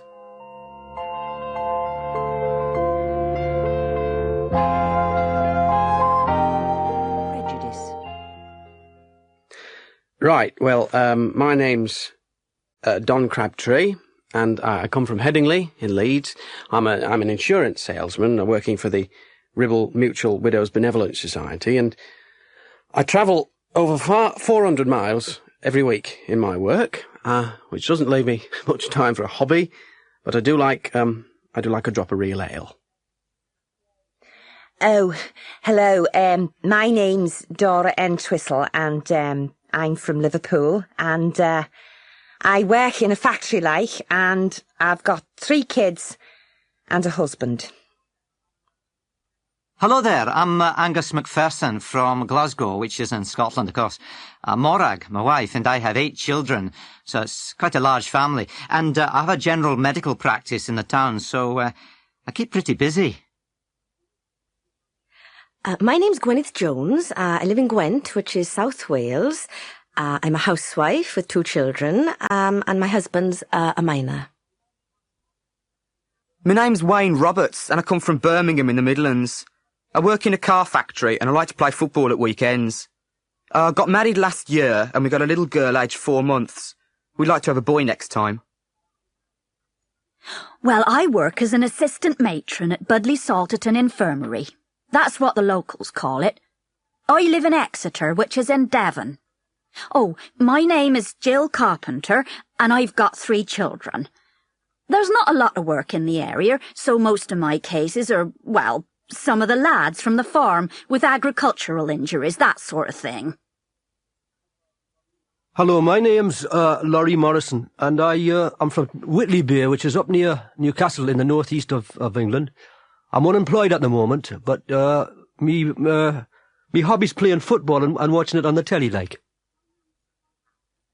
My name's Tracy Sparrow, and I come from Hounslow in London. I work in a shoe shop in Richmond High Street. I never really go away on holiday because, well, I just think London's the greatest city in the world, and I wouldn't want to... Jenny Macpherson is the managing director of GB Electrics. She's talking to a marketing meeting. Now we come to the most important item on today's agenda. That's item 7, the GB Express coffee maker. I think all of you have reports for the meeting, yes? Well, we'll hear them in a moment. I haven't seen them yet, and so I'll make my remarks as brief as possible. I'd just like to point out a few problems. Over the years, coffee consumption in Britain has been increasing rapidly and is now around the same level as tea consumption. That's the good news, if you're selling instant coffee. During the same period, coffee has become a weak, warm liquid with little flavour or taste. In other words, coffee has become more and more like English tea. You know the joke about our canteen here. How do you know which is coffee and which is tea? The tea comes in blue cups. When we began selling filter machines, our initial sales were low. On the other hand, the profit per machine was high. And what is more, sales have doubled in almost every year since then. The British public are slowly beginning to develop a taste for real coffee, by which I mean filter coffee. Our new machine, or so I've heard, is a great improvement. Imported machines from Italy and Holland are beginning to sell well, and unless we make a positive move, we'll be too late. The public will identify espresso coffee with imported machines. After all, they are an Italian invention. From another point of view, we could say that a British manufacturer will not do well in this market, and that we might be safer to promote our filter machines, which of course are considerably cheaper. The last thing I want to say before hearing your reports is that I still have an open mind. It's up to this meeting to come to a conclusion either way. Salisbury. Salisbury was one of the earliest new towns. The city was founded in 1220 to replace the town of Old Sarum, 3 miles to the north. Old Sarum had been founded by the Romans and developed by the Saxons, and was already an important town in the 11th and 12th centuries. The water supply was poor, though, and so the town was moved to its present site, where smaller rivers join the River Avon. The most striking feature is the cathedral, which was founded at the same time as the town. It was built between 1220 and 1258, and is thought to be one of the most beautiful in Europe. The spire is 404 feet high, making it the tallest church in Britain, and was added in 1334. The cathedral is 473 feet long. Salisbury is a market town for the surrounding agricultural area, and a shopping centre for the large numbers of military bases to the north of the city, on Salisbury Plain. It's also a tourist centre, because of the cathedral and old town, and because of Stonehenge, which is 10 miles north-northwest of the city. It's situated in central southern England, about 30 miles inland from the south coast, and 83 miles west of London. The city centre is particularly pleasant, as a ring road takes heavy traffic away to the east. Carnarvon. Carnarvon is the usual spelling, that is Caernarfon nowadays, although older maps use the English spelling, Caernarvon. As it's the centre of the area of Gwynedd, which is 75% Welsh-speaking, the Welsh spelling is preferred. Gwynedd, by the way, is Gwynedd. It's situated in North Wales and has always been an important strategic and military site. The Romans built a castle here in AD 78. The present castle was started by King Edward I in 1283 and completed in 1322. His son was born here in 1284 and became the first Prince of Wales. Prince Charles was invested as Prince of Wales at the castle on July 1st, 1969. The castle at the top left is one of the finest surviving castles in Britain. The old town wall is still in good condition. The population is 10,500 and the town is a market centre and a tourism centre for the Snowdonia National Park.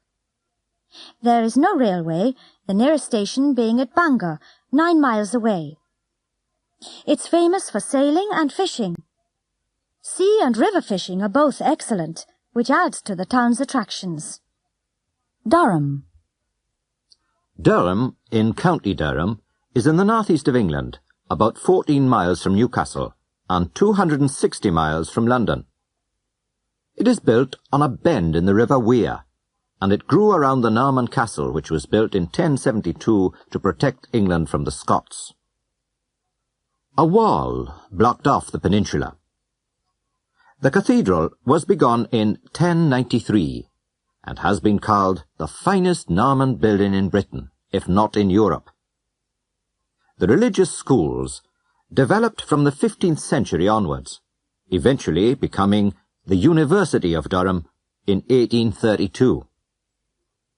It is England's third oldest university, after Oxford and Cambridge. Durham is an administration and market centre, and although it is surrounded by coal mining villages, it has remained reasonably quiet and beautiful. The present population is 24,777. Liverpool. Liverpool is one of Britain's largest cities. The city population is 605,600, but the population of the Merseyside conurbation is more than 1.25 million.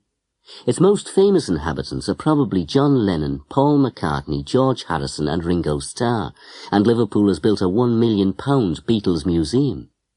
Its fame in the world of football is as widespread as its fame in pop music, with Liverpool Football Club being the most successful European team of the late 70s and early 80s, winning the European Cup 3 times. However, there's a lot more to Liverpool than just music and football. It developed very quickly in the 18th and 19th century as Britain's major Atlantic port. It was a centre for the cotton trade and manufacturing industry, as well as a centre for ships taking part in the infamous slave trade. At one time, there were 7 miles of continuous docks along the River Mersey. The river is crossed by 2 tunnels, a railway tunnel built in 1886 and a road tunnel, the Mersey Tunnel, in 1934. For many years, ferries were the main way across the river, which has no bridges at this point. There are also 2 20th century cathedrals, one Church of England, the other Roman Catholic. The Catholic Cathedral, one of the few in the world built with an underground car park, can be seen in the lower right foreground of the picture. The famous Lime Street station can be seen just right of the centre. Liverpool is a cosmopolitan city, and to the anger of both the Irish and the Welsh, it has been called the real capital of Ireland and the real capital of Wales, because of the large number of Liverpudlians of Irish and Welsh descent. Today, it is well known for the wit and humour of its people and its high unemployment figures. There are plans to attract tourism to the area, and to the northwest generally, by converting areas of Dockland into leisure areas, parks and museums. You can take either the Cerdawi route or the Llanelli road. Cerdawi's the better road, but the Llanelli way's shorter. It's up to you, really. I'll tell you the short way anyway. Go about 2 miles up this road until you get to Llanelli. Just after you leave Llanelli, you'll see a turning on the left, the B4007. Keep going along here for about 2 miles or so, past the Tredowie mine on your left. Go down the hill into the town and you'll come to a roundabout. Turn left, past the post office, and go on to the next junction. You'll see a church on the other side of the road.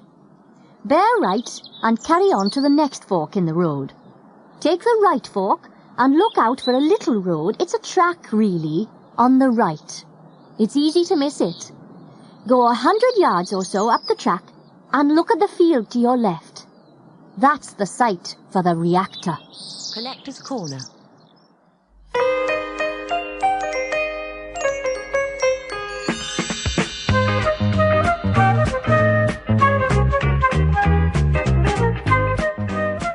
Good afternoon, and welcome to another edition of Collector's Corner.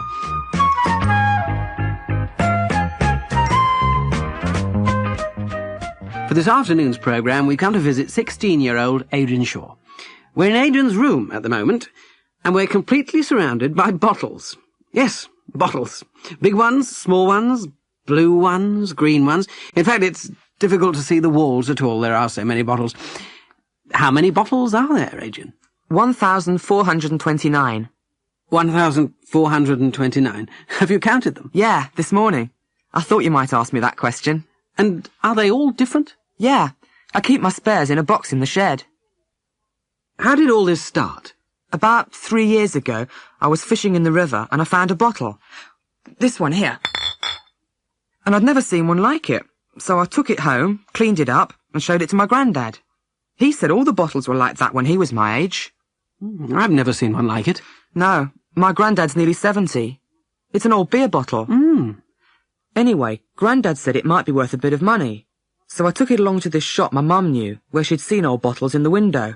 And how much was it worth? Well, the bloke in the shop offered me £6 for it. It's a pretty rare one, because it's got the name of the brewery on it, and it was only a small brewery. Weren't you tempted to sell it? No, not really. I told him I'd think about it. I saw one in a catalogue the other day. I could get £15 for it now. But I wouldn't sell it. Anyway, I like it. And where did you find all these other bottles? Not all in the river, surely? No, though rivers are good places to look, especially near bridges where people chuck them in, and they get stuck in the mud. Where else, then? Rubbish dumps, usually the ones out of town, you know, where they used to bury all the old rubbish. And how do you know where to find these dumps? A lot have been built on, haven't they? Some have, but not all. You can look at old maps in the library, or you can ask old people. They can often remember where people used to chuck rubbish. And of course, it doesn't cost anything, does it? No, I've never spent a penny on a bottle. Though you can buy them in shops. A lot of people do. Do you ever sell a bottle? Oh, yeah. But only if I've already got one the same. You know, I sell one and keep the other. What did people keep in all these bottles? All kinds of things. Medicine. You find a lot of old medicine bottles. They're usually blue. But there are all sorts, really. Beer bottles, ink bottles, all shapes and sizes. Tell me about that green one over there. What was that used for? Oh, that was used for...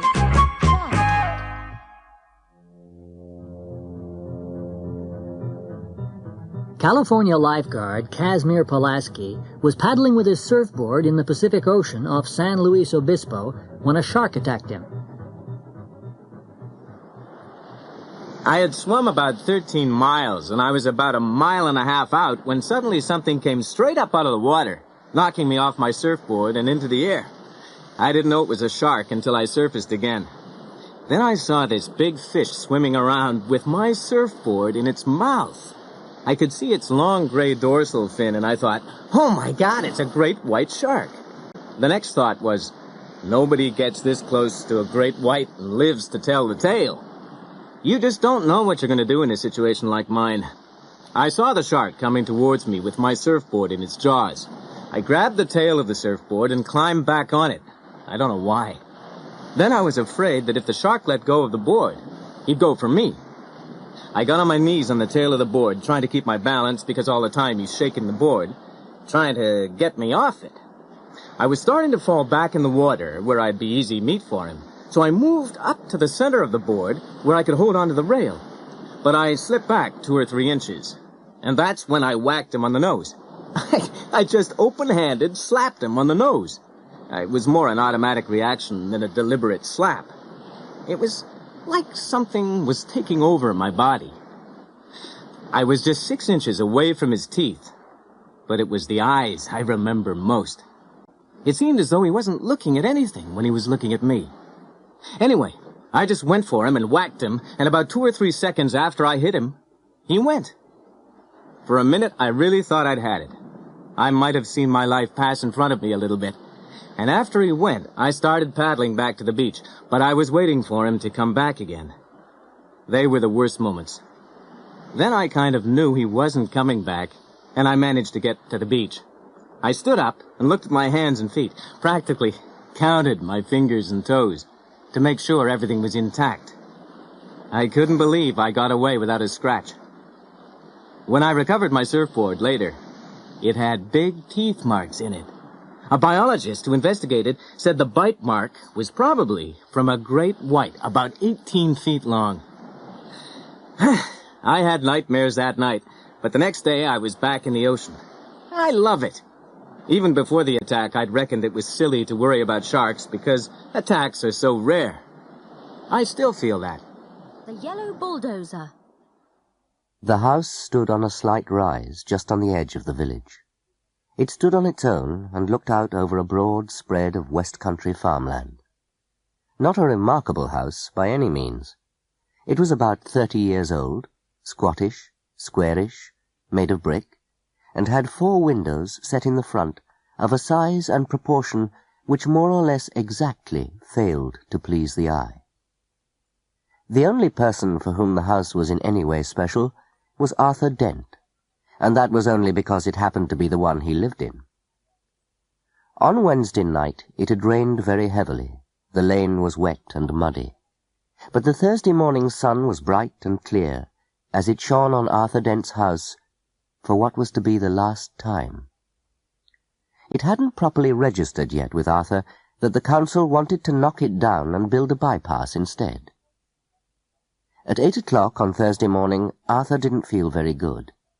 He woke up blearily, got up, wandered blearily round his room, opened a window, saw a bulldozer, found his slippers, and stomped off to the bathroom to wash. Toothpaste on the brush, so, scrub. Shaving mirror, pointing at the ceiling. He adjusted it. For a moment it reflected a second bulldozer through the bathroom window. Properly adjusted, it reflected Arthur Dent's bristles. He shaved them off, washed, dried, and stomped off to the kitchen to find something pleasant to put in his mouth. Kettle, plug, fridge, milk, coffee, yawn. The word bulldozer wandered through his mind for a moment in search of something to connect with. The bulldozer outside the kitchen window was quite a big one. He stared at it. Yellow, he thought, and stomped off back to his bedroom to get dressed. Passing the bathroom, he stopped to drink a large glass of water. And another. He began to suspect that he was hungover. Why was he hungover? Had he been drinking the night before? He supposed that he must have been. He caught a glint in the shaving mirror. Yellow, he thought, and stomped on to the bedroom. He stood and thought. The pub, he thought. Oh dear, the pub. He vaguely remembered being angry about something that seemed important. He'd been telling people about it at great length, he rather suspected. His clearest visual recollection was of glazed looks on other people's faces. Something about a new bypass he'd just found out about. It had been in the pipeline for months, only no one seemed to have known about it. Ridiculous. He took a swig of water. It would sort itself out, he decided. No one wanted a bypass. The council didn't have a leg to stand on. It would sort itself out. God, what a terrible hangover it had earned him, though. He looked at himself in the wardrobe mirror. He stuck out his tongue. Yellow, he thought. The word yellow wandered through his mind in search of something to connect with. 15 seconds later, he was out of the house and lying in front of a big yellow bulldozer that was advancing up his garden path.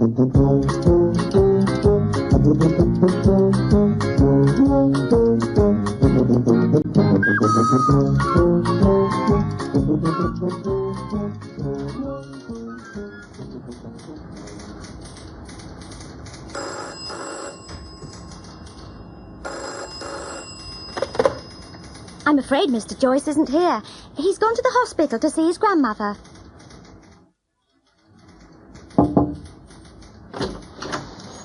Is Mr. Joyce here? No, he's gone to the hospital. Oh, he wanted me to wash his car. Did he leave the keys? His car isn't here, I'm afraid. The police towed it away. Did you hear that Mr. Joyce had gone to hospital? No. What happened? A car crash, I think. Anyway, the police have towed away the wreckage. Oh, dear. I saw an ambulance on my way to work.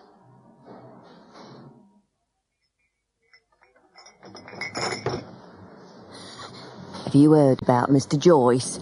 He was rushed to hospital by ambulance at 8:45 this morning. He had a serious car crash.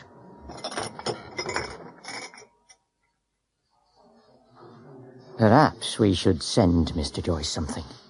How about some fruit? I saw some very nice strawberries this morning.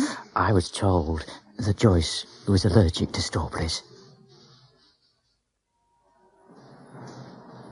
Has anyone told you about Mr. Joyce? No, what about him? He crashed his car. It's a complete write-off. He's in hospital. Intensive care, I heard. Ooh, are they going to operate? Well, I'm not sure. I heard that he's got a lot of allergies.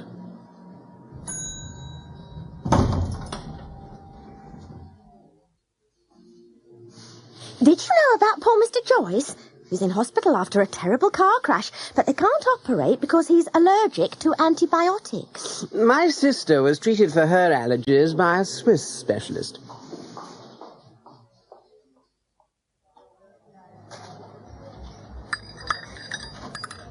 Do you know how Mr. Joyce is? Oh, you've heard too. Bad news travels fast. I hear that he needs to see a Swiss specialist. That's going to be expensive. Yes, but there are 3,000 people working here. Let's have a collection to raise the money.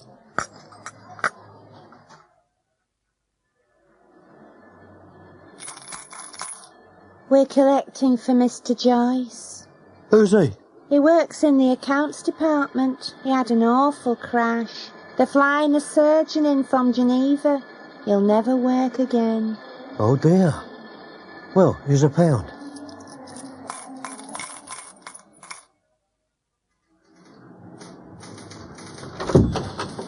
Hello, where is everyone? I've got no idea, Mr. Joyce. How was your grandmother? Oh, she was fine. Wasn't a heart attack, just indigestion, that's all. I'd better go and collect my car from the police station. You know, I'd only parked on a double yellow line while I was getting her some flowers and they towed it away.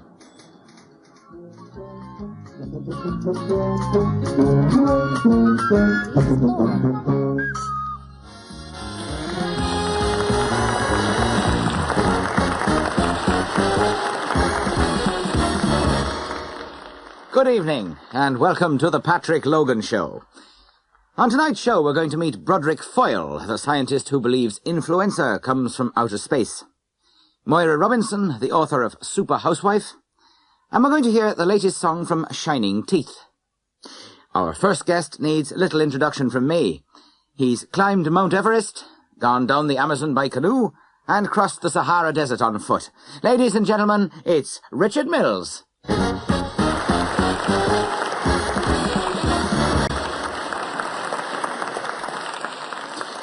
Richard, welcome. You've been everywhere and you've done everything. And now your latest book has just been published, hasn't it? That's right, Patrick. It's called Miles of Sand. I've been reading it this week, and there are some pretty fantastic stories in it. They're all true, Patrick, all true. I'm sure they are. I particularly like the story of your rescue. Could you tell us that one? Yes. I was crossing the Sahara on foot when it happened. I had a small radio, but it packed up after 10 days or so, and I just kept on going. Obviously, when I didn't call in, people began to worry, and they sent out a search party. Now, I was travelling at night and sleeping during the day. On this particular morning, I had set up my tent and just crashed out. I'd been sleeping for a couple of hours when the search party arrived, and I didn't hear their truck. What happened was I woke up and heard these voices outside the tent. Someone said, "I had a look. He's dead, I reckon." "Who, me?" I shouted and popped my head out of the tent. You should have seen their faces. They were even more surprised when I refused a lift from them. But they did give me a new radio. So what are you doing at the moment, Richard? I'm keeping pretty busy. I'm writing a book about the Everest trip, and I'm preparing for my next expedition. The next one? You mean there's somewhere you haven't been? Oh, yes. I'm planning to walk across the polar ice cap via the North Pole. You're going to walk? That's right. I'm still looking for sponsors at the moment. It's going to be pretty expensive. It sounds like a very ambitious project to me. Yes, it is. The most difficult yet. You see, the temperature goes down to minus 75 degrees centigrade, and at that sort of temperature, metal freezes to the flesh. And, of course, I'll be walking across the sea, on ice. How are you preparing for that? I train every day. I run 10 miles and do weight training. I shall have to be very fit indeed. What sort of problems are you anticipating? Well, first there's navigation. Compasses don't work near the poles, so I'll be using satellite navigation throughout the trip.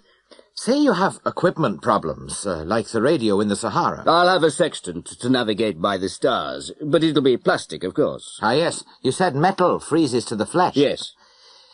How long will it take? At the beginning, I'll be covering 10 miles a day. I won't be able to keep that up all the way, but I'll have reached the pole by mid-July. By then, I'll have been walking for 6 weeks, say 3 months for the whole journey. One thing that interests me, you always have such wonderful photographs in your books. Will you be taking photos on this trip? I'll be filming myself during the entire trip. Oh, but how will you manage that? I'll simply put the camera on a tripod. And food? Will you be trying to shoot polar bears? I certainly hope not. An aircraft will be dropping supplies to me at regular intervals. If the weather's good enough, that is. Rather you than me, Richard. Can we look forward to a book about this trip? I hope so. Any ideas about a title? Miles of Snow, perhaps? Actually, that's a possibility. Thank you for talking to us, Richard. I hope you'll come back and tell us about the trip. And we'll be back after the break.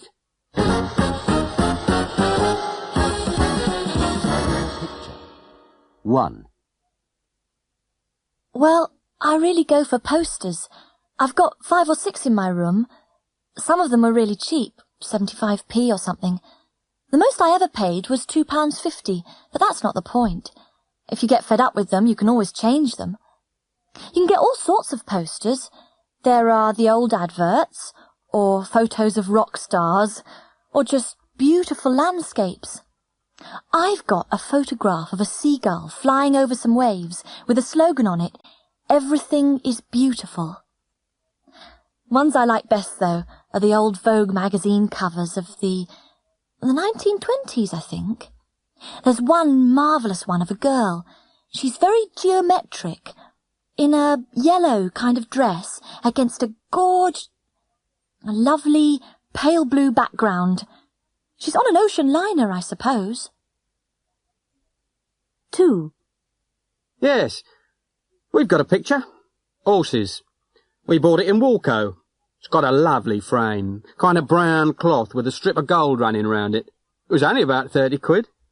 I don't know much about art, but I know what I like. They say it's an original painting, but I reckon they do them on a production line. We just decorated the room and it matched the wallpaper. That sounds a bit odd, but why not? Anyway, I've always liked horses. 3. I bought that years ago. It's by Van Gogh. It was pretty reasonable, really. About £7. And that included the block mounting. I know it's only a cheap reproduction, but I've always loved that painting. There was a reproduction at school. It's the colours, I suppose, and the texture. You can see the thickness of the paint, even if it's only a reproduction. Anyway, I'd rather have a cheap copy of a masterpiece than an original of something that's mediocre. 4. We haven't really gone in for many pictures. You see, we've always been in rented flats, and it hasn't seemed worth it. Well, a calendar in the kitchen with views of Scotland, perhaps, and that collage of family photos. Maybe a poster over a damp patch on the wall. What I do buy, though, is books. Books of paintings. This is from a Beryl Cook book. Isn't it lovely? There's such a sense of humour, a kind of childlike quality that I really love. 5. That's a screen print.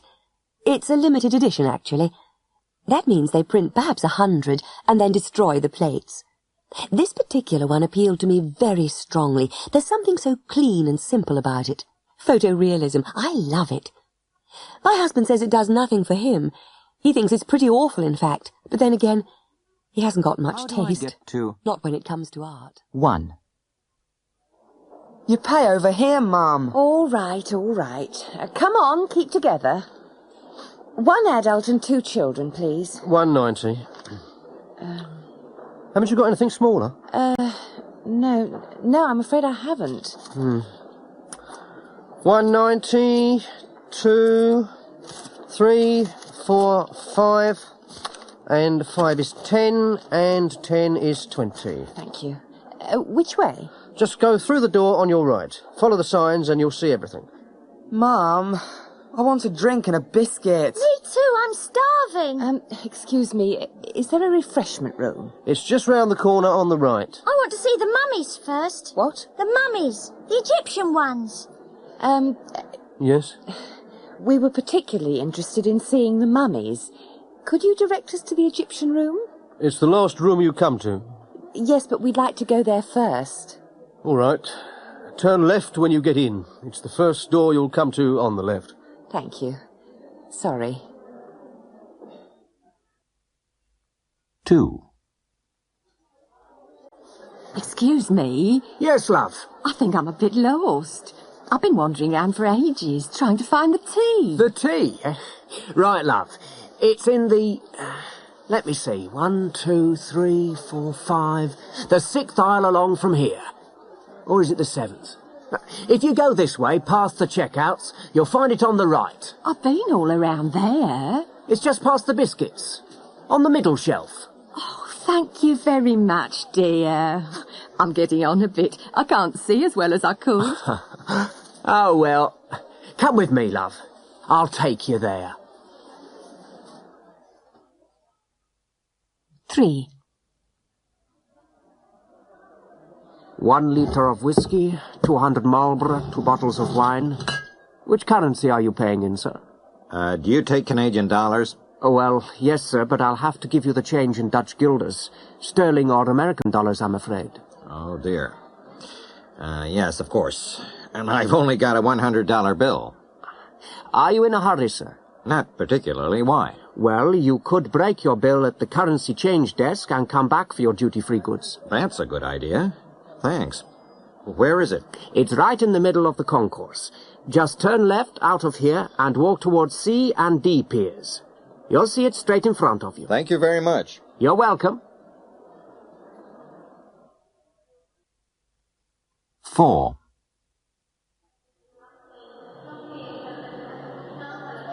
Yes, madam. Can I help you? I've got a connecting flight to London. Let me just find my ticket. Yes, it's BA 208. Right. Is your luggage checked through? Yes, it is. It leaves at 14:30 from gate 27 on Pier B. Smoking or non-smoking? Non-smoking. I'd prefer an aisle seat if you've got one. Yes, that's fine. Seat 5D.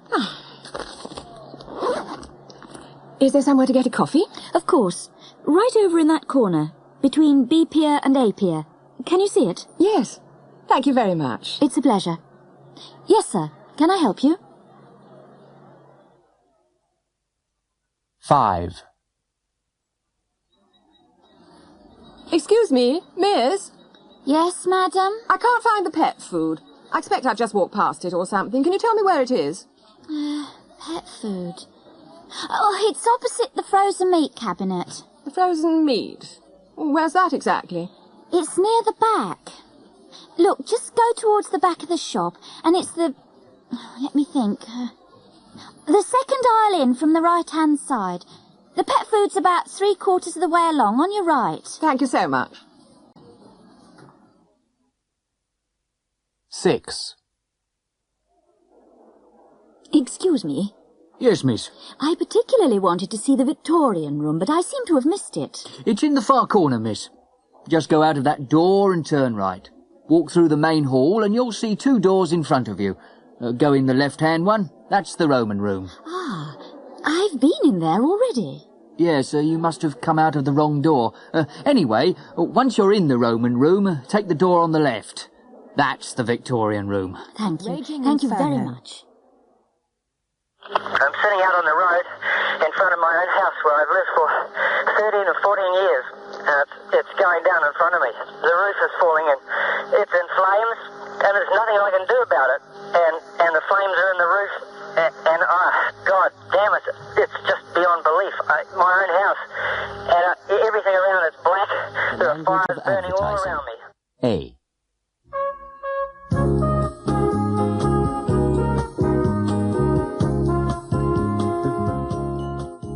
Hello there.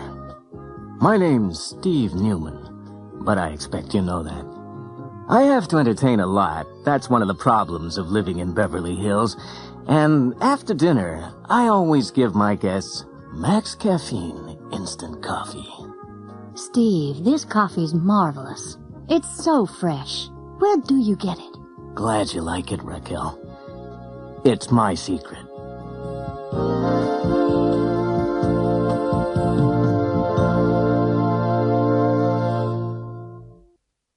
B.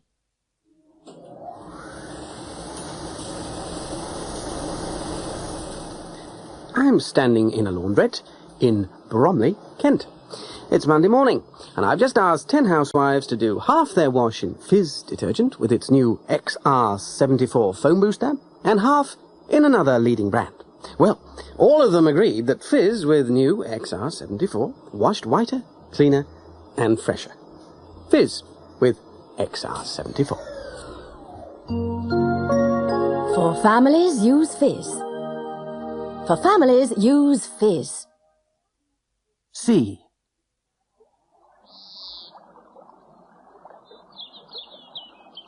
A country walk, a summer's day, the man you love, somewhere to sit, the sky is blue, your love is new. Make him happy with a Macbeth cigar. Macbeth, with a masculine aroma of carefully selected tobaccos. D. Mum, I'm so bored. Do I have to stay in bed? Yes, dear. You've been ill. Sick children are always a problem. Help to give them energy and vitality again with Glucozone, the sparkling health drink with added vitamins and minerals.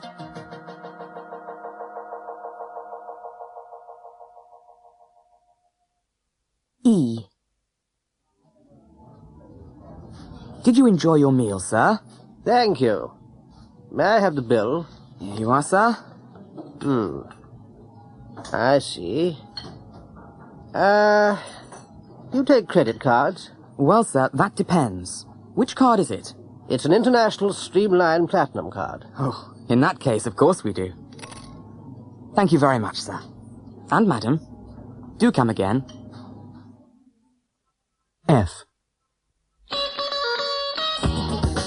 Are you looking for a car that's prettier than a Polo, faster than a Ford, mightier than a Maestro, cheaper to run than a Renault? Then you're looking for the new BM Calypso. Phone your local dealer for a test drive, and if you buy a Calypso this month, he'll give you a free radio, a full tank of petrol, 1 year's road tax, and free number plates. G. All right, I went up the pub last night. They didn't have my favourite beer. Run out, they said. Have some of this Burgermaster lager, they said. What I said? Lager? Not for me. Go on, try some, they said. Well, I had a glass. Didn't think much of it, but I had another. Load of rubbish, I said. Try another, they said. I did. Awful, I said. I don't believe it, they said. Try another. This is the worst beer I've ever had, I said. Try another, we'll pay, they said. No, it's rubbish, I said, and staggered off into the night. I was laughing. 5 free glasses of Burgermaster, and it's not that bad. H.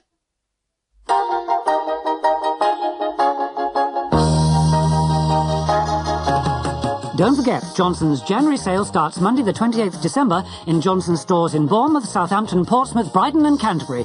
Johnson's January sale, 9 o'clock on the 28th. I.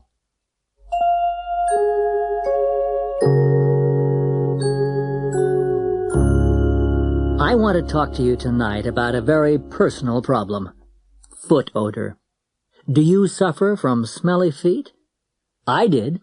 Until I discovered Malcolm's talcum powder. Now I don't walk around smelling like a piece of old cheese. Remember, for talcum say Malcolm. For talcum say Malcolm.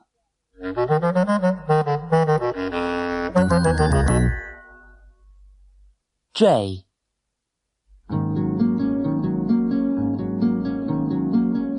Hi, Sandy. I love your hair. I've just washed it. Mine is always so dry and unmanageable. Yours looks so clean and natural. That's because I use Ariel conditioner.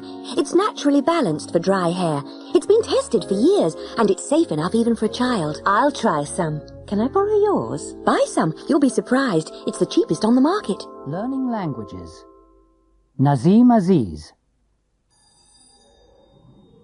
I was only 7 when my family came here. I'd never been to school in Pakistan, and I suppose I started learning English straight away when I started school here. I never actually learned it.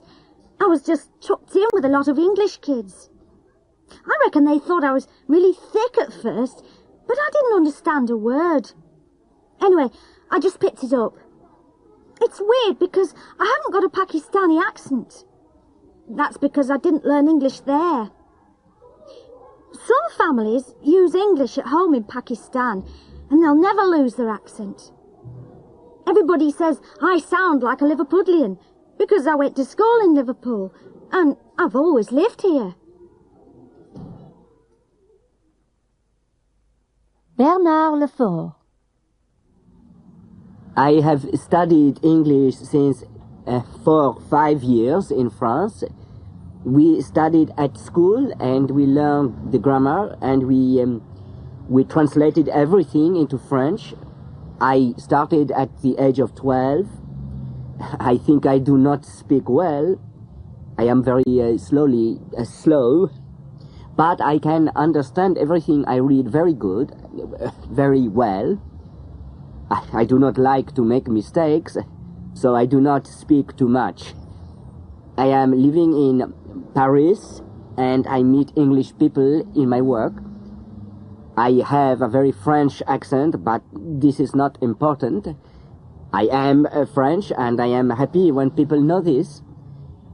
Anyway, the English, I think French accents are very romantic, yes? Luciana Rossi. I am Italian. I was born in Rome. I studied English at school. I began to study at 13. All our lessons were in English. The teacher only translated some difficult words. I think I had a good basis at school, and then I went to England for the summer. At the beginning, everybody spoke very quickly and I couldn't understand much, but after a few days it was easier, and everything I had learned came back to me. I didn't go to a school in England, but I met my husband there. He's Scottish, and I thought his accent was very difficult at first. Now it's no problem. We live in Scotland. Jesus Garcia. I didn't study English at school in Mexico, and I started to learn at evening classes when I was 22. It was only 2 evenings a week, but I enjoyed the lessons. After 2 or 3 years, I went on holiday to the States and picked up a lot of expressions. Then I saved up and went to a language school in England for 2 months of 25 hours a week. There were all different nationalities in my class, and we had to speak English. Anyway, I reckon my English is okay now. I work in Mexico City, and I use English a lot in my job. I'm a travel agent. Frankenstein robot.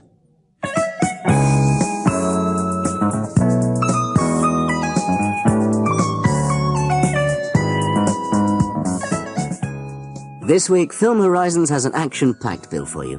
We're going to see extracts from Lucas Simon's latest film, Interplanetary Patrol, and from the new Clive Westwood production, Gunfire at Dusk.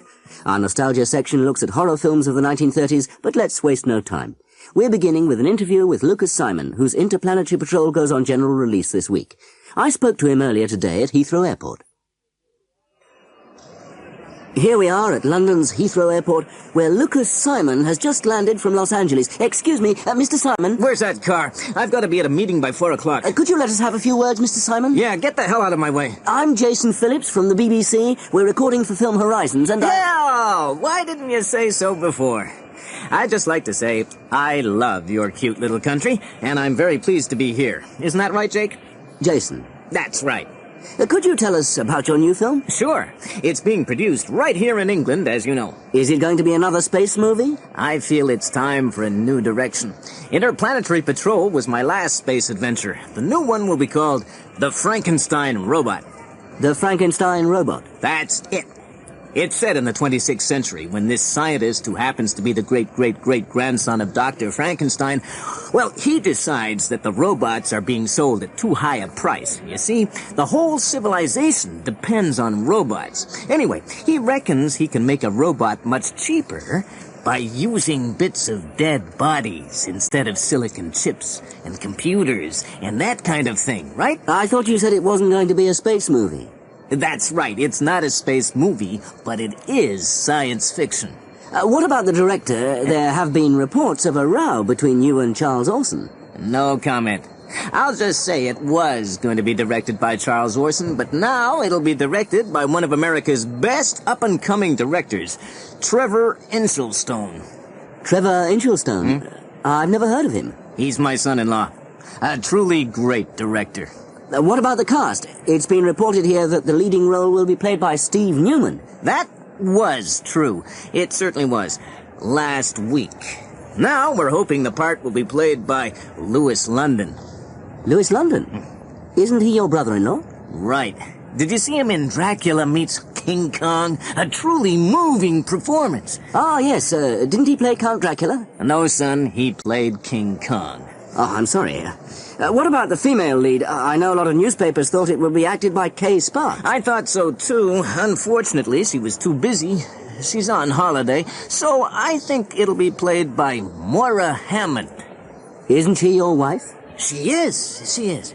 It sounds like a family show. You could say that, James. You certainly could. Jason, my name's Jason. That's what I said. Would you like to comment on reports from New York that financial support has been withdrawn from the film due to changes in casting? Rubbish. Absolute rubbish. Where's my car? Mr. Simon. Well, that seems to be all from Heathrow Airport, so back to the studio. Rules and regulations. 1. Charles Orson.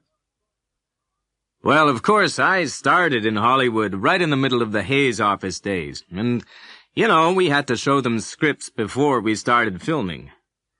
I'm not sure how carefully they looked at them, but it was a good thing for us. You see, it's pretty expensive to film a 5-minute scene which you later have to throw away because of one wrong word. It was much easier to discuss it beforehand. Sometimes it was pretty absurd. I remember a script in, 48 or 49, where the Hayes office sent it back and said, "You can't use this. There are 3 dams, 2 hells, and 1 blast in this scene." We got back to them and said something like, "It's essential to the story." So they say, "Okay, but you'll have to cut it down a bit. You can have 2 dams, 1 hell, and scrap the blast." I thought that was pretty silly. I mean, either it's wrong or it isn't. Mind you, some of the things they said were sensible. You weren't allowed to show how to pick a lock, and you weren't allowed to show how to kill yourself, for example. No, we often laughed at them. Censors are never popular, but the code gave us a discipline. I mean, some beautiful images came onto film because of it. You were forbidden to show something on screen, so you'd have to use an image instead. Butterflies whirling round, or waves on a beach. You know, the kind of thing. Nowadays, it's all too direct, too obvious. There's no mystery left in the cinema. I was against censorship all my life. But when I see some of the stuff little kids are watching, I think maybe it's gone too far in the other direction. I mean, you have to draw the line somewhere. You really do. 2. Bourne Hall. Julie is a new student at Wessex University. She's just arrived at her hall of residence, Bourne Hall. She's talking to Tricia, a second-year student.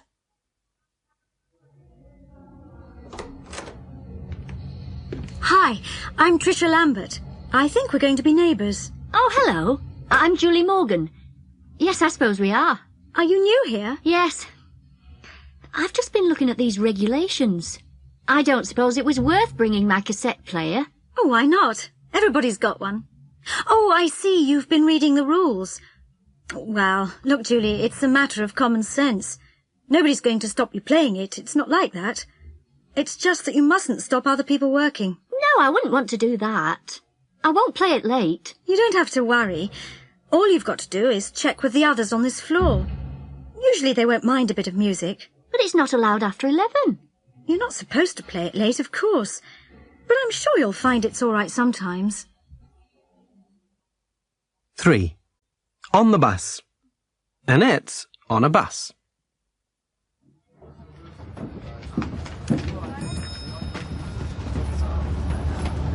Oi! You can't stand there. Sorry? I said you mustn't stand there, love. You're in a driver's way. Go on, move back. I'm terribly sorry. I didn't realise. But there's no need to be rude about it, is there? 4. On the beach. Come on, Sam! Kick it over here! Come on! Oi! You two lads! Stop that! Stop what? Stop kicking that ball around. It's against the regulations. Eh? What regulations? Can't you read, son? No ball games on the promenade. It's not allowed, see? Why not? We're not doing any harm. It's a regulation, that's why. You can play football on the beach, that's all right. Well, there's no room on the beach. Well, you can't play here. Go on, get a move on.